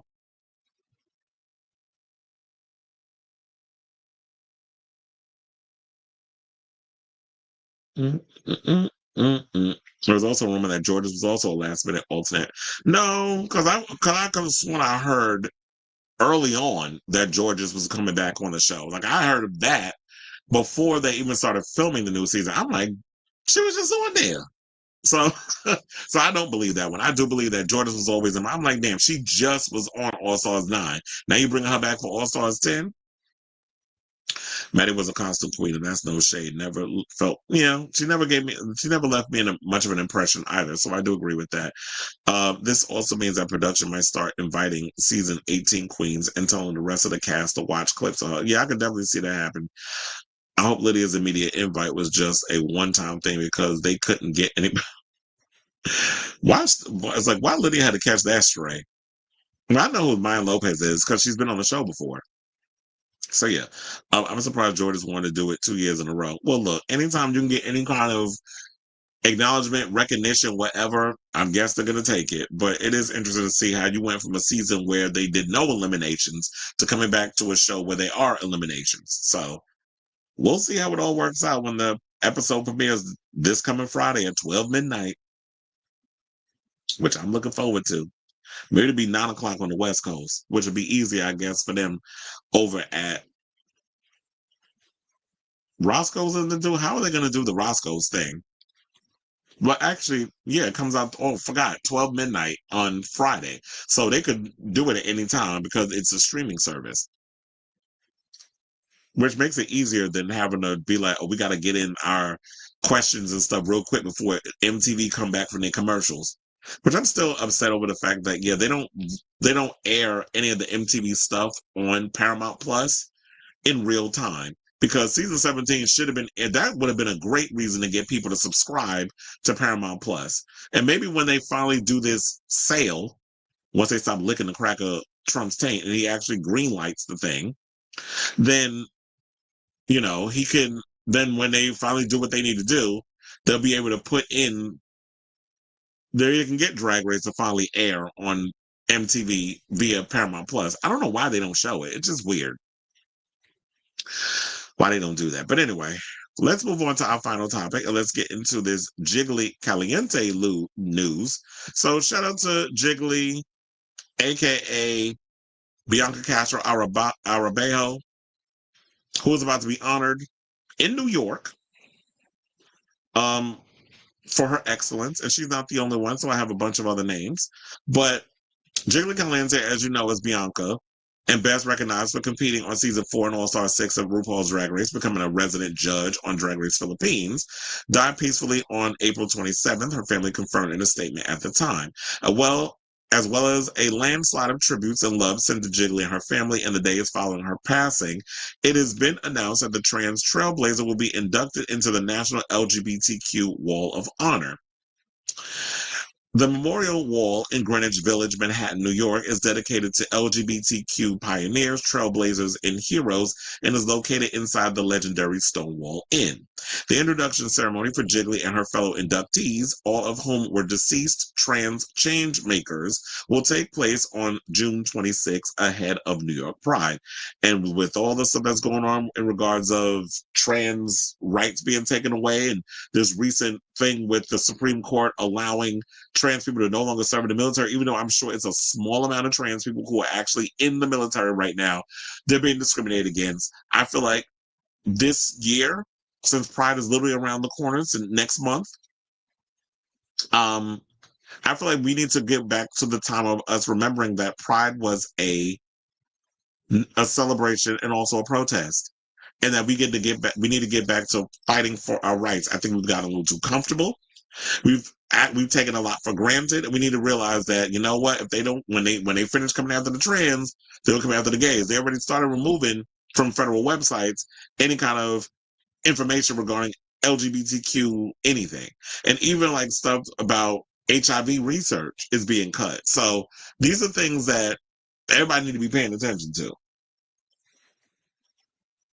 So they said that this year's focus on transgender trailblazers, and change makers underscores the importance of recognizing our history and the current climate for our trans siblings. This is what Kathy Renna, Communications Director of the National LGBTQ Task Force, had to say on that matter, saying, as she would continue, it's funny, as we continue, and then she says, as we continue to fiercely battle against attacks on our trans and non-binary communities, we are honored to uplift their legacies. Their courage inspires our ongoing fight for liberation, both within the task force family and across every queer advocacy organization.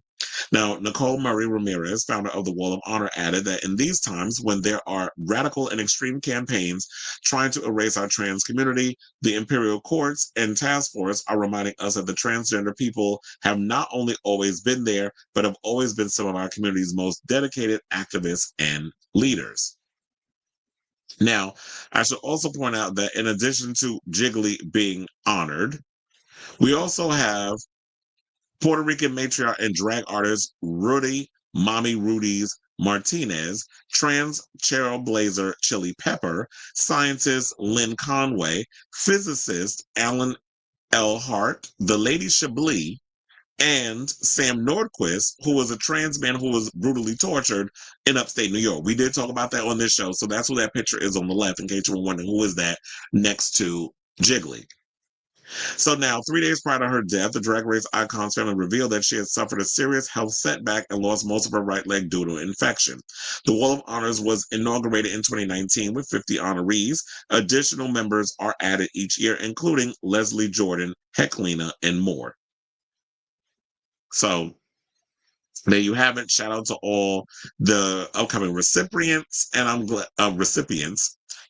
that we do something like this in New York, especially at something so iconic as the Stonewall Inn, which I think, like, in, during Pride season, we can do our protests, but also be careful out here in these streets, because we got a lot of bold MFers out here who are going to try their mess. So I say all this to say, what do you guys think of this story regarding Jiggly being honored at the National LGBTQ Wall of Honor, inside New York City's Stonewall Inn? Whatever your thoughts are on this story, let me know in the comments down below. It says Cheryl is named the sole beneficiary of Liam's $24 million estate for their son Bear. When he is 21, it will be transferred to him. Well, that's good. I wonder how old is he now?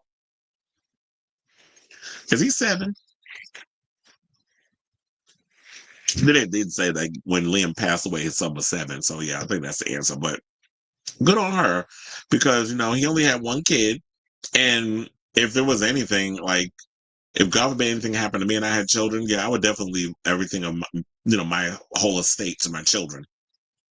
I'd be like, do it as you will. I'm no longer here to enjoy the expenditures and things of that nature. So do what y'all need to, do what you need to do with it. Oh, has she? What she said? Hold on. No, not anxiety, Jill. Oh, they're saying that she defends her Met Gala outburst. So she ended up saying, because I don't need to. Oh, yeah, we know. I don't need to. Oh wait, do we have the clip? And hold on. Let me see if I can pull. Yep, I got the clip. Chair. Hold on. Let me pull her up. If I can get all these because I'm getting so many video comments and alerts on my stuff over on the TikTok. So hold on, let me pull this up so y'all can see the video in case y'all didn't see it. And I gotta rewind it back. Hold on. Oh no. Look at this. So they dodgy. Yes, I'm ready. Give me another. No, stop. Give me another umbrella now. Another one right there. And another one. I need another one. Another umbrella. Another one. I need 4 fucking umbrellas. 2 more umbrellas. Right there. 2 more umbrellas. All right, make a path, everyone. Clear a path. Move. Clear a path here. Clear a path. Do not let that one umbrella. I will not. You look great. Okay, so now what happened was she posted a video of herself on TikTok responding to it. So this is what she said. Hold on.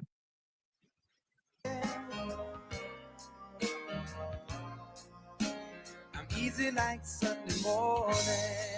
Oh, hold on. Now you up in here playing Lionel Richie. You about to get me demonetized. So that was your response? Easy like Sunday morning, chair? Well, it's the Commodores, not Lionel Richie. But then she said, God forbid a girl needs more umbrellas. And then she wrote, and all jokes aside, I'm so proud of my glam team and the LV team for an incredible night. Which is why when we saw that video earlier, when you had the fashionista up in there talking about that, girl, you were just full on a label whore with all the LV, like Louis Vuitton. I hope, he basically said, I hope Pharrell's paying you for all the promotion that you got all over your body. Like, and that's the one thing I don't like about people Not even her, but Dorit do it too over in the Housewives. Everything with her is labels. Like, you a label whore. She gotta have something on that say Louis Vuitton or Chanel, whatever. It's like, you don't wear regular clothes. It ain't always about the labels. So I'm glad that, you know, when she was dreaming about going to the Met for a long time, and this is a great moment, because it really is. Like, going to the Met Gala is like going to the Grammys. Like, it's something that a lot of people dream of doing. So I could totally understand that. But girl, humble yourself, because you was doing too damn much. Okay, so did you hear Willem talk about visiting Jiggly on her death? No, I did not. Was this mentioned on Race Chaser podcast? So no, I haven't heard anything about that. I need to look that up. Or where can I watch that? Is that on? Hold on, let me go to Instagram. Is it on Willem's Instagram?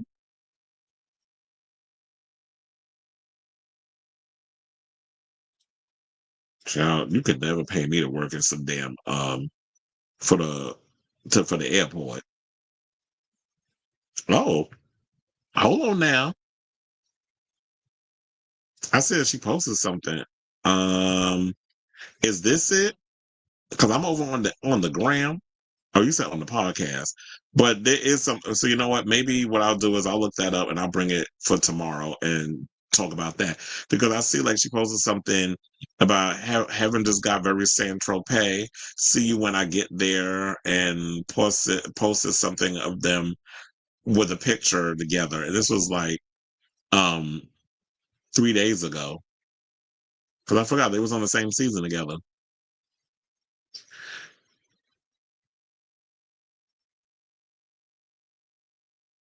Hot goss. I was like, what's that?